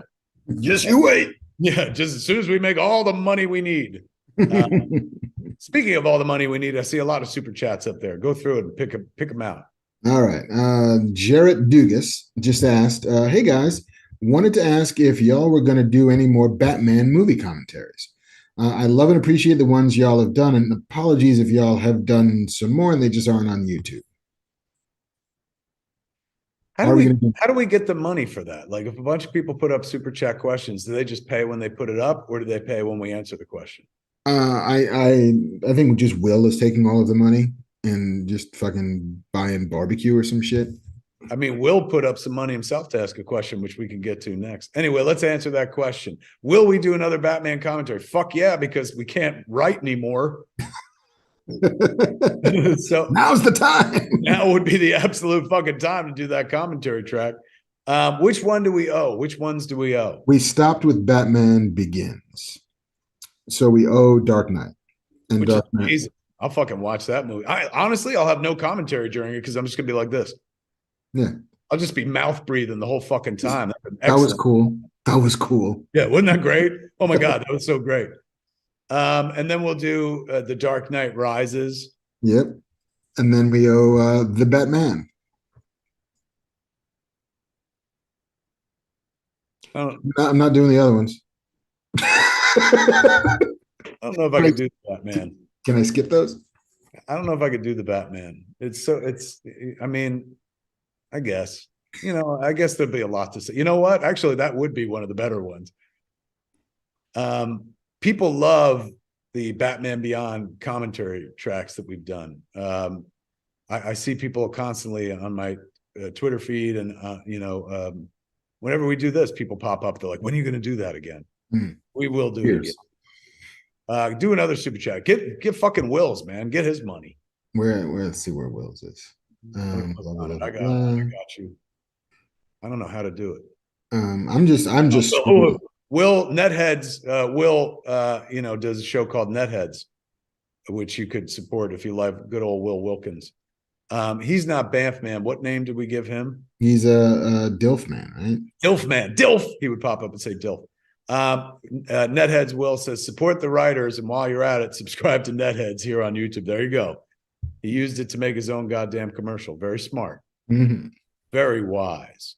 Drew Tannenbaum for $9.99 asks, cannot wait for JG Snyder Cut. Yes, that's going to be a good time. Jersey Girl, the Snyder Cut, May 28th at Smodcastle Cinemas. Also, would you be open to signing any of your Daredevil stuff at the signing in July? Yeah, we're having a signing at Jay and Silent Bob's Secret Stash, because Secret Stash Press, my comic imprint at Dark Horse, which now I'll be fucking writing a lot more for. Mm-hmm. I can't write for the Writers Guild and shit like that. We're doing a signing. It's sold out already, but we're going to add a second day. All the slots for Saturday sold out because 2 hardcovers are coming out. Masquerade, 1-4 hardcover, and Quick Stops 1-4 hardcover coming out. So Brian O'Halloran's joining me for the signing on, I think it's July 1st. And then I think we're adding a July 2nd or the next day, a Sunday signing, since all the slots sold out. And he says, will I sign DD stuff? I'll sign whatever you fucking bring. You know, I'm sure Mike Zapsik will be like, only 4 things or whatever the fuck, but you bring it. I'll sign it. You know how long it takes me to sign a thing? It's like, it's one of the easiest things I fucking do in my job. Also looking forward to Bears Driving later that day. That's going to be fucking the move, man. July 1st, Bears Driving, the Clerks Cartoon Marathon. It's mockcastleCinemas.com. Go get your tickets right now, kids. Chris M for $5. Come on, Chris. What are we going to do with $5 Come on. Kevin considered showing Prawns at the theater, drive that business up. We have considered it. Apparently, the good folks in the town fathers and mothers of Atlantic Highlands, New Jersey, long time ago, because that movie theater has been, you know how old my movie theater is, Mark? How? 102 years old. Older than AMC?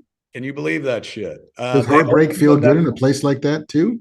Yes, they opened it as a garage years ago. And then in 1921, it became the Atlantic Theater. Just recently at, it wasn't, I don't think it was at the Jay and Silent Bob Strike Back screening. I think it was at, when we did the Guardians watch along, Watch with Kev. Periodically, I do that. Like, for example, June 16th and 17th, Friday and Saturday, when The Flash comes out, I will be doing a Watch with Kev at Smod Castle Cinemas. Tickets haven't gone on sale yet because they haven't put the tickets for Flash up for sale yet, although it should be damn soon. But I'll let folks know via my social media channels when that happens. We did a Watch with Kev for the Guardians, opening night of Guardians of the Galaxy, the Thursday night screening. Thursday night at Smod Castle Cinemas, we had 150 people there. All of whom paid $5 more to watch the movie with me and watch me do a Q&A for a movie I had nothing to do with whatsoever. So somebody in that audience brought a lobby card from the Atlantic Theater from the I want to say 30s. It had a Jolson movie listed, and somebody else, I want to say Betty Davis or something like that. Maybe not Betty Davis, but it was amazing, man. The guy had it framed and shit like that. I traded him a signed hockey jersey and free tickets for it. And we're going to be hanging it up in our lobby. But our theater's fucking old, man. Like, we were talking about, can we get it protected? You know, one of those things where, like, this is a fucking historic landmark and shit. So we're looking into that now. And in any event, as Chris M asked, what about showing Prawns? In the town ordinance, we cannot show fucking Prawns. Can't show any adult movies there. Because believe me, I thought for a second I could make a nickel off people doing a circle jerk in my movie theater. You better believe I'd fucking do it. We can't get people to show up for Are You There, God? It's Me, Margaret, but maybe we could get them to show up for Are You There, God? Let's jerk off to this pornography together. But sadly, that's not the case. So no prawns. No prawns. Look at this shit. I see a $49.99. Almost $50 fucking super chat. And people keep pointing out that, YouTube takes 30% of the super chat. I'm like, I get it. I mean, I didn't think we were getting all of this. I mean, they get nothing for nothing in this fucking life. Mm-hmm. And YouTube built this thing, so I'm sure they take their cut, man. In any event, Who Dat Disney said, "Hey, Kevin and Mark, hope the writers get what they deserve soon. This is Brian Plato from NOLA." Oh shit, Brian. He was in Jay and Silent Bob Reboot with us. He started as like a background extra in that movie. He went on to Bill and Ted Face the Music, got to work on that and shit like that. And now he's like, he went from a background guy to foreground guy. Like he's suddenly he's in movies and shit. Anyway. Yeah, I met him I saw him at the Overlook Film Festival. He swung through. He was there at the Overlook? He was there. He came to see Splinter. Mark showed his movie Splinter there. How was that when you did it? Oh, it was awesome. So much fun. It's also New Orleans. So hooray. He asked, did you ever get to read the tune that I wrote? Hemp Night, Rise of the Voodoo Zombie Blunt Man. It's the one Mark and I talked about for Splinter Kickstarter. Yeah. I have not gotten to read it. Mark, did you get to read it? I did read it because he one of the tiers of backers for the Splinter Kickstarter was that somebody would send me up to 100 pages of whatever, and I'd read it, and we'd talk about it for about an hour. And I remember it being like, if Kevin loves this, it's awesome. I don't know if anybody would or could love it as much as Kevin would or could love it, because it is very much a love letter to Blunt Man. speaking of a love letter to Blunt Hmm. you know what? I can't speak about it, so let's just leave it there. Do you want to see my dick? Nobody wants to see your dick. Well, I can't show you anyway. We answered Josh Mundhall's question. Didn't we? We did. Yeah, he's stay inspired. It seems the last couple of strikes, but yeah, you answered that. You answered Jeremiah Maxwell's $99 question, right? Mm-hmm. Which wasn't a question. You just said can't wait for the screws, for the cruise. On that cruise, lots of screws. Jeremiah Maxwell. No more super chat questions, so we could just go to the regular chat questions. Of Fungili asks, Kevin, is that lavender? It is.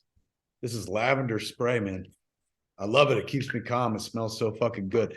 As I said earlier, Tuesday is 16 weeks for me weed free. I guess technically, what is that, 4 months? I should stop doing weeks, but it sounds so much more impressive. But it's been about 4 months since I smoked weed, man. Now, to be fair, prior to that, I'd been smoking weed straight since 2008, 15 years almost. I almost reached my 15-year anniversary of smoking weed. I started smoking. Well, first I smoked with Seth Rogen on the rap day of Zach and Mary Make a Porno. But then I didn't smoke again until July. So yeah, I guess I'm way months away from hitting the official 15-year anniversary. But if you go from calendar year to calendar year, I smoked weed for 15 years fucking straight. 10 of those years, the last 10 was like to a dissociative fucking amount. I talked about that in my mental health video, which you could watch right here on YouTube. Trauma is Trauma, it's called. A lot of people were like, that's the best movie ever made. And that traumatized me.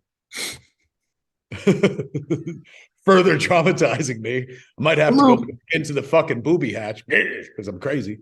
But a lot of people have been giving me very nice notices about that right here in chat. I've been off social media, man. When I put that thing up, I was like, I'm not going back to social media. I saw that as my Cortez moment where I was like, I could burn my ships. I'm in the new world. I could burn my ships to motivate my men.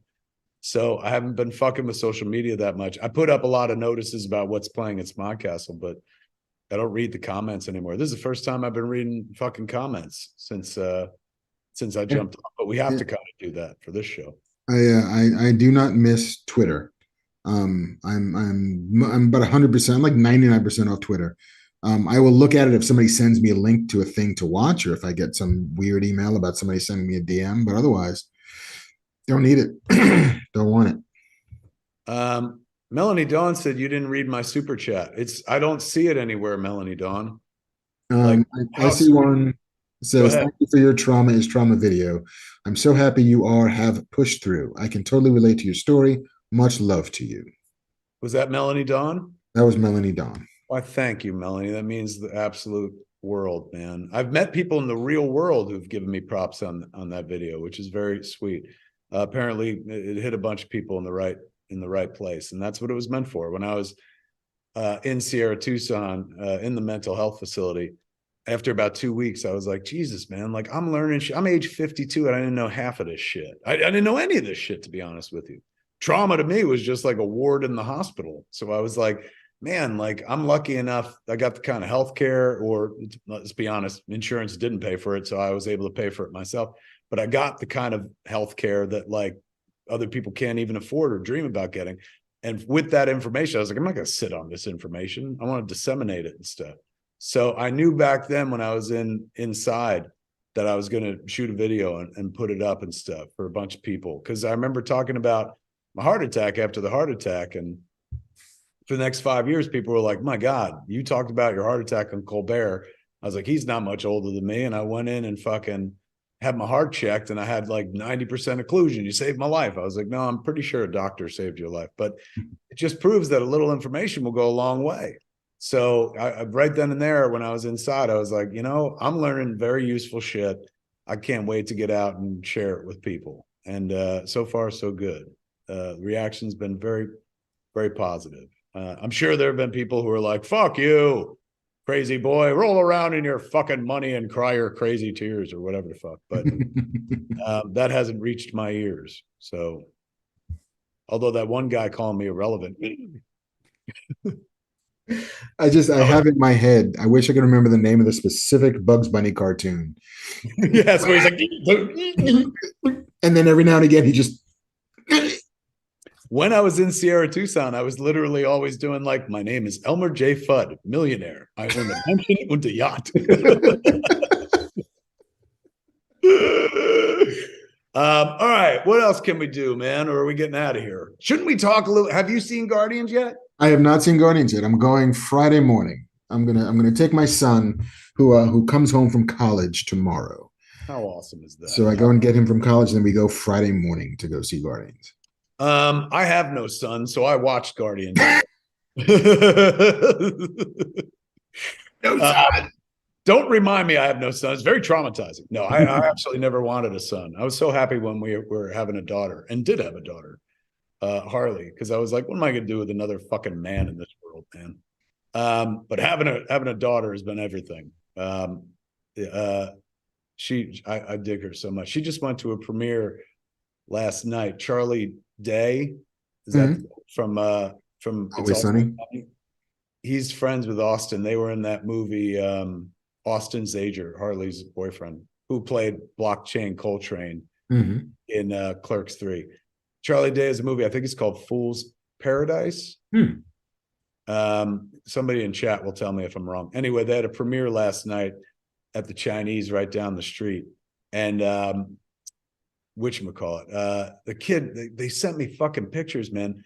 My kid looked fucking dynamite, man. She was all dressed up to the nines. So was Austin, but like, I thought the kid looked wonderful. And I texted her, I was like, my God, fucking, well done, heavens. But that movie, I asked her, I was like, how was it? And Harley, of course, loved it. And she was like, Austin's so funny. But what else is she going to say, for heaven's sakes? I had notes. Yeah, that'd be amazing. I was like, how was it? She's gone. I got some notes. Scott K asked, coming in late, is Kev okay? He looks red. That's because I didn't put on any native fucking sunscreen, kids. If only I had heeded my own advice as I go hike Runyon and put on some native sunscreen, I wouldn't look so goddamn red. Native sunscreen. Go to nativedeo.com/fatman. Make your order right now. John L. Rod and John L. Rod II in chat mentioned that Bugs Bunny short is Hair Devil. Hair Devil. Which one? Where he's like, yeah, that one. Jose Munster, interesting people. Jose Munster asked, would you write in super chat, not just chat, but super chat, for $9.99? He said, would you write a new book about your experience? It will help so many people. Yes. It's funny you should mention that, Jose. Something I've been thinking about. I've been toying with the idea of writing another book. Years ago I wrote Tough Shit, which is available from Penguin Random House, I guess. Still. And after the heart attack, I was like, I should write a book about the fucking heart attack. But my heart broke 5 years ago. My brain broke fucking, this year. Feel like maybe I should write a fucking book. And being that there's a writer's strike, that don't count, right? They can't stop me from writing a book, can they, Mark? No, I don't believe so. Yeah, I don't think the writing books is part of the WGA. Negative. So I will. Maybe I'll use this time, the strike time, to put some thoughts together on becoming an old man and how things break every 5 years. My heart broke 5 years ago. My brain broke 5 years later. What will break next, kids? My dick? My asshole? Who knows? My hands? I'll be writing so much. If it ain't broke, fix it by Kevin Smith. Oh my God, there's the title right there. I was going to go with Kevolution, but fucking that's way better. Bibley says a journey on self-discovery sounds difficult to write. Yeah. I don't know. I guess, I don't know. I mean, I hate to say this, but like, I love writing so much. Nothing's ever really difficult to write. Do you ever get writer's block, Mark? I get that asked that a lot. And I'm like, I don't get writer's block as much as I get writer's laze. Periodically, I would rather watch a thing than create a thing. But what happens is while I watch a thing, I get like jealous where I'm like, why are they writing a thing and I'm not? I can do that. And then I go back to writing a thing. It kind of prompts me to actually go to work. You? Yeah, I've never gotten writer's block, and I think some of that is because the first half of my career was trying to break in, and so there was always energy behind that. And then once I did break in, it was, oh shit, now you have to pay rent. Like, my joke was always, I don't have writer's block, I have bills, which means like I have to write. Like there's no option to not write. Right. And so I think that there are problems that need solving and stuff that I work on.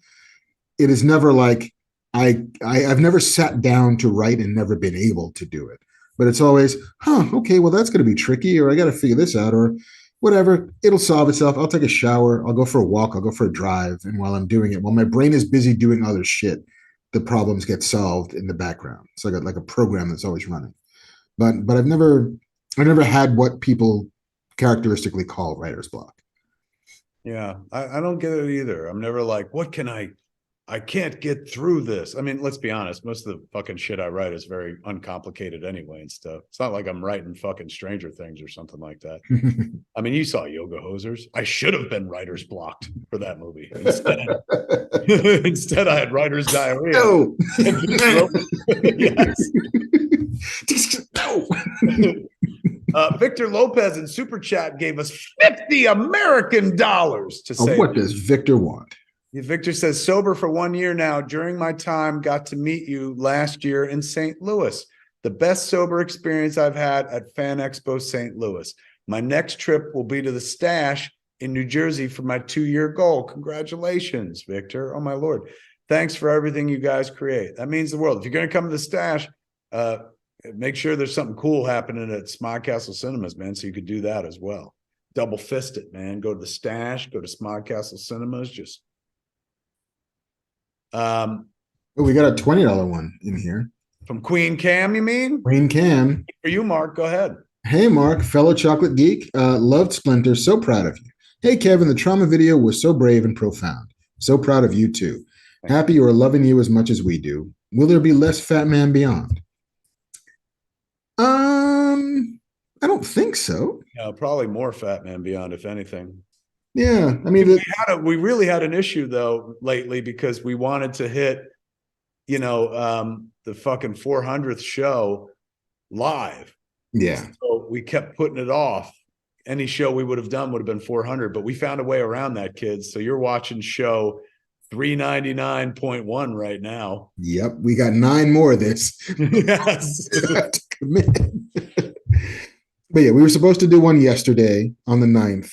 But I had to cancel because I had a death in the family that both required me to have to pull out of that, as well as the Northern Fan Con up in Prince George, which I always love attending. Always have the best time there. But this weekend was not to be.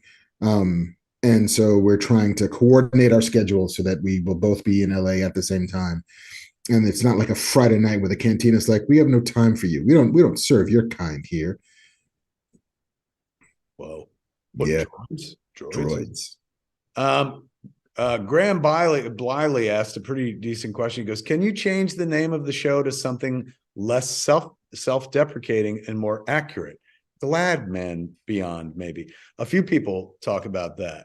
Part of my self-loathing was, fucking calling myself fat before somebody else did and whatnot. Hence, Fat Man on Batman, which then became Fat Man Beyond. It's a decent question. I don't, we built a brand and it feels like if we change the name of the show, would people know we were, I guess it really doesn't matter, does it? It doesn't matter, but I thought, when we talked about the change from Fat Man on Batman to Fat Man Beyond, there was something I always liked about the Beyond. The idea is we've gone beyond Fat Man. That we're transitioning from one thing into something else. It's always a journey. Life is a highway. and we're going to ride it all night long. All night long, just like that Canadian guy said. Yeah. And also, one of us is still fat. So I don't think we're not being particularly true. And let me tell you, both of us are still fat. If I stand up, take my shirt off, you'll be like, oh, keep calling it Fat Man Beyond. I assure you. Just because one loses weight don't mean that fucking excess skin goes away and shit like that. I was driving into Manhattan last week. I went up into the city while I was back in Jersey twice on Wednesday and Thursday. And as you take the Lincoln Tunnel in, there's this giant billboard that like, have excess fat, call this number for surgery and shit. And it's an image of somebody, but their head is cut off, but you could see like their body. And so you could see like the excess skin, the flab, if you will. And when I was looking at the billboard, I was like, I totally could have posed for that. And if they gave me money, I'd put my fucking face on it too. Like I wouldn't hide that shit. I'd be like, hey kids, it's me, Kev Smith. Because I can't write for a living anymore. So I might as well make money that way. Be a fucking before model, or an after model, whatever the fuck, on a billboard for that sort of thing. Captain Robert April says that makes you flap man, not fat man. Well done, my friend. Well Raise done. the flaps. Hardcore Curtsy, sorry, says thank you in super chat. For $5 American, says, thank you for your inspiration. Saw you in San Francisco and offered to review your bathing suit area. Told you about a script you inspired, working on it. I feel like a writer. Now's the time to write. Yes. Whether you're a member of the WGA or not. I mean, are you allowed? Here's a question, Mark. Actually, this is a special edition version of Fat Man Beyond, in which we're talking mostly about the Writers Guild strike. And Mark, if you're coming in late, Mark has been educating all of us on the strike.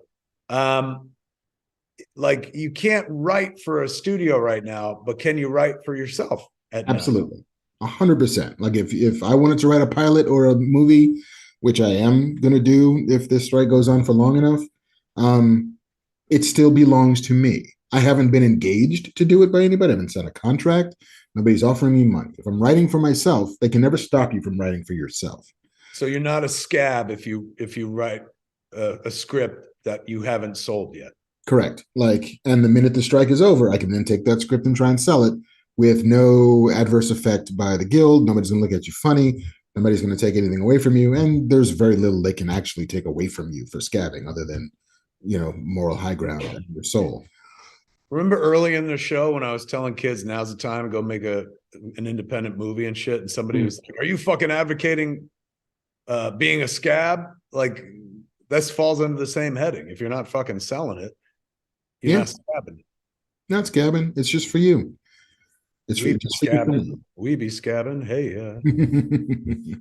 somebody, who was it? Wasatron 2000 says maybe just change the Fat Man Beyond logo from a cape to Kev's gut flaps that you're both floating in. Like you're some human flying squirrel. Yes. Yes. Oh my God, you're absolutely right. If I ever have to jump from a tall building, I'd just be like, I knew this shit would come in handy. You know what I did yesterday is I went and did Two Bears, One Pod, Bert Kreischer. Normally he does it with Tom Segura, and I was on Tom Segura's Your Mom's House podcast, which he normally does with Christina Pashitsky, but she wasn't there the day I did the show. And Tom wasn't there yesterday when I did a show with Bert, and had such a fucking great time. I don't know when he puts it up and stuff, but my God, it was a good time. He's a legit funny guy. And he's one of those people that, like, when he talks about a movie, he never does the title. He describes it by what the movie's about. And he was just like, he goes, Ben and Matt Get Wings. And I was like, Dogma? And he goes, yeah, that movie. You know who I walked the picket line with the other day? Brett Goldstein. Are you fucking serious? Roy Kent was there. Roy Kent. He's here, there, and every fucking Roy Kent. He's here. He's there. He's every fucking where. Roy Kent. I met him before he was Roy Kent. He does a podcast, or did. I don't know if he does anymore. When I was over in the UK for Jay and Silent Bob Reboot back in 2019, before the fucking world shut down, I was on his podcast, and I remember loving that podcast because it was a cool concept. Films to be buried with. Yes, films to be buried with. And and we had a good ass fucking time, man. But at that point, there was no Ted Lasso. I don't think he'd even been on it. Like, I don't think they'd even shot it. And so then when I saw Ted Lasso, I was like, I fucking love that guy that plays Roy Kent. I think I was talking about it on this show. And somebody was like, you met him. And I was like, no, I didn't. I'd remember that. And like, you were on his podcast. And I was on his podcast. Did you get to talk to him? I did a little bit because I was walking with Yvette Nicole Brown, who's a friend, and she. Oh my God, kids, put on your hard hats because Marc Bernardin is dropping names left and right. Raining names up in the pitch. But I was walking with her, and she has been like the moderator of every Ted Lasso event in LA. Like somehow she got in like deep with those guys. And so Yvette introduced me to Brett. And so we just walked for a bit. How do you know Yvette? It's like, oh, are you married? No, not married to Yvette. I'm not that lucky.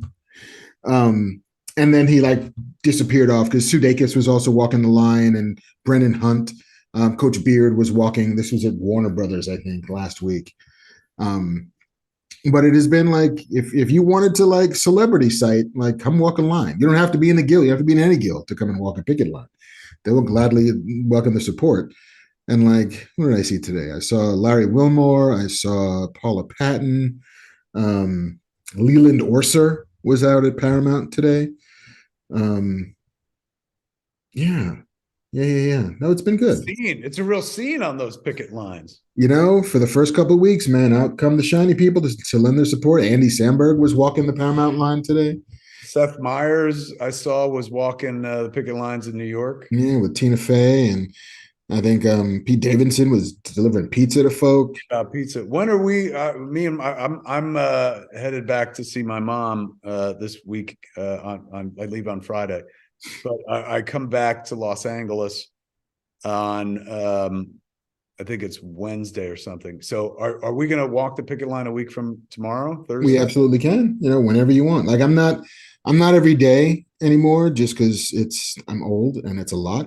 But I'm trying like Monday, Wednesday, Friday, you know, Monday, Tuesday, Thursday, whatever that's going to work out. So let me know whenever you want, man. We can be in town. We can be on this side of the hill. We can go up to Universal. We can go up to where do you want to pick it?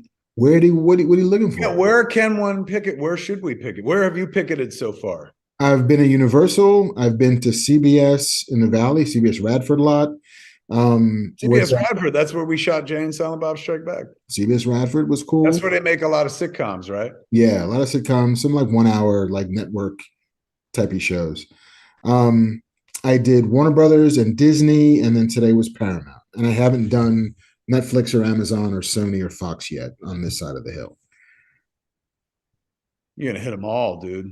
I mean, it's the world tour at this point. And especially when it gets too hot in the valley is when I come down. It's like, hey, Fox, tell me what it's like over here. Where's 20 degrees cooler? In the valley, kids, it gets very, very fucking hot. Frying pan of LA. It bakes like crazy, man. Somebody who said this was cute. We were talking about Pete Davidson delivering pizza. John Elrod too said Pizza Davidson. Nice. Your little fucking dad joke right there. George DeWitt asked, Mark, is there a ton of paparazzi at the lines taking photos of all the people there? Would think they'd be looking for celebs helping out or walking. There's not a ton of paparazzi, honestly. There's a decent amount of news coverage. You know, there's a lot of like, I see AP photographers, I see like LA Times photographers and that sort of thing. But I have yet to capture like, you know, the paparazzis like, Jason, look over here, Jason. Thank you, Jason. You know, I haven't seen that red carpety feel yet.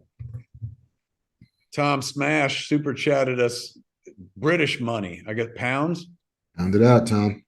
And he said, keep doing show, guys. Just want to say thank you. Oh my God, you're more than welcome, Tom. You didn't have to pay us £4.20 or whatever, however you say that. £4, 20 quid. I don't know. £4.20. £4.20. 20p. Nerdtropolis says, can we moderate your panel at the Dallas Fan Expo? I don't really have moderators. I generally kind of do that myself. I've never done a fan expo. I hear they're lovely. I've been to many. Me and Jay did, I think, about 10 or 12 over the course of the last year. I think the Dallas one is one of our last, not ever, but for the fan expos. I think we were contracted to do like 15 or something like that. But they're lovely. Absolutely lovely. It's always great when you get to like fucking meet cats that are like, you know, hey man, fucking I love your shit. Kids, we would love to do this all night long. But really we just gathered to kind of talk about the strike. We thank the wonderful Marc Bernardin, who came up with the idea of let's educate people about this year's strike, and hopefully people walk away a little bit educated. Yeah, this is the news this week. This is the news for the next couple of weeks. So it felt about right. It felt like this was a good time with a little bit of perspective, a little bit of distance, but it's an evolving situation. And so when there's new shit to report, when there's a break in the ice and feelings begin to thaw and people are back at the negotiating table, we'll come back and talk strike shit. But for now, this felt like a good idea. Tune in next time for episode 499.2, kids. We'll do it maybe early next week after Marc has seen Guardians, so we can we'll do a Guardians deep dive. Talk about it. And now that the strike's going on and we don't have to fucking write for people, perhaps the show will be a lot more consistent. And now we have some time. Maybe we'll get back into some commentary tracks. It's true, man. Maybe we do it live. I mean, I guess we could technically do it live. If we both played them at the same time. I mean, we could be in the same fucking place and do it, of course, but you could be where you are, I could be where I am, and we could just sync up and then fucking do it live. Yeah, just tell everybody, just watch along. Now, generally, what I like to do before we do those Batman watch-alongs is I watch it the night before and write down a bunch of things. Mm-hmm. I have shit ready to go, so we're never like, in fucking silence. But would that be considered writing? Would that be scab work right there? You need to look in your own soul for that. My own scabby soul. Yeah. Kids, if you enjoyed Fat Man Beyond, if you have ever enjoyed Fat Man Beyond, you have the guy over there to thank for it. Give it up for the great Marc Bernardin. You also have Will Wilkins to thank, Dilf Man. He makes sure that we get to you. And don't forget, fucking Banff Man. Get your ass in here, Banff. There he is. No, he's back. Banff Man's here, man. How's shit at the bar? Real quick before we go. I know Marc's got to get out of here, but how was May the 4th at Scum Villainy? The busiest day we've ever had, but also one of the smoothest we've ever had. Everybody was just firing on all cylinders. It was awesome. Opened at 10 a.m. Had at 10 a.m. By about 4 o'clock in the afternoon, we had a 2-hour line to get in until 12:30 at night. And at 10 a.m. were people drinking alcohol? They were. They were. Vegas hours. Wow. Well, I mean, celebrating Star Wars. What the fuck? So was it your biggest day ever at Scum and Villainy? It was. It beat last year by about 15%. Wow. Humongous in chat said, no Mohawk? What's happening? It is. It's just not spiked. It's just laying down. Just laying down. And that's what we're all, kids. We're all going to lay the fuck down. It's been a busy week striking and doing Fat Man Beyond about the strike and stuff. Come back next week, my friends, where we'll do Fat Man Beyond 499.2. We're just going to ring this out until we could do, $399 or $499? 399.2 until we can get together and do it live, which will probably be, what if it was next week when we walk the picket lines on Thursday? I don't know if we can do Thursday at Oh, that's right. JC, can we, Banff Man, what nights are good for you for Fat Man? Monday, Tuesday, Sunday afternoon. Sunday, Marc. Sunday the 21st? Is that what it would be? Yeah. Are you around? I will be here. Yeah, because I do Hollywood Babylon. Kids, Hollywood Babylon at Flappers Comedy Club, May 20th, Saturday night. Get your tickets right now at csmod.com. Free ad right there. So yeah, I'll be in town for that. So the 21st, we could do an afternoon show at the Cantina if we want to all agree. Yeah, Sweet. And that could be show 400. it could be. We'll have That'll done be it. that's an easy hook to sell with, man. You know, it's like show 400. People aren't going to want to miss that. And also like the first live LA show in like a year. No kidding, man. Fuck. Look for those tickets at csmod.com, kids. Yes. There it is, everybody. For Fat Man Beyond, I'm Kevin Smith. And I'm Marc Bernardin. Tune in next time. It'll probably be early next week. Same fat time. Same. Uh-oh. Wait a second. Orbeus just came in with $50 with the super chat. Can't leave that money on the table. What you want, Morbius? Mark's like, yes, we can. Mr. Smith, I'm a 45-year-old man who weighs 390 pounds, and your recent video could have been made by me with a few details flipped around here and there. I want you to know that I'm grateful for your candor and your example. Thank you. Orbeus, thank you for that. For heaven's sakes. That means the absolute world. If people are like, what is he talking about? Trauma is the video right here on my channel, kids. Watch that. I went crazy and I talk about it. Anyway, back to the fucking sign off. Tune in next time. Same fat time. Same fat channel. Smodcast.com or YouTube.com/Kevin Smith. Jeff's Kiss, everybody. Mwah. Go strike. This is the cat. Greetings, everybody, and welcome to the AKA Ask Kev Anything. Every saga has a 10-year anniversary, ladies and gentlemen, and this is what happens when Jay and Silent Bob get old. I'm Kevin Smith. Cheers,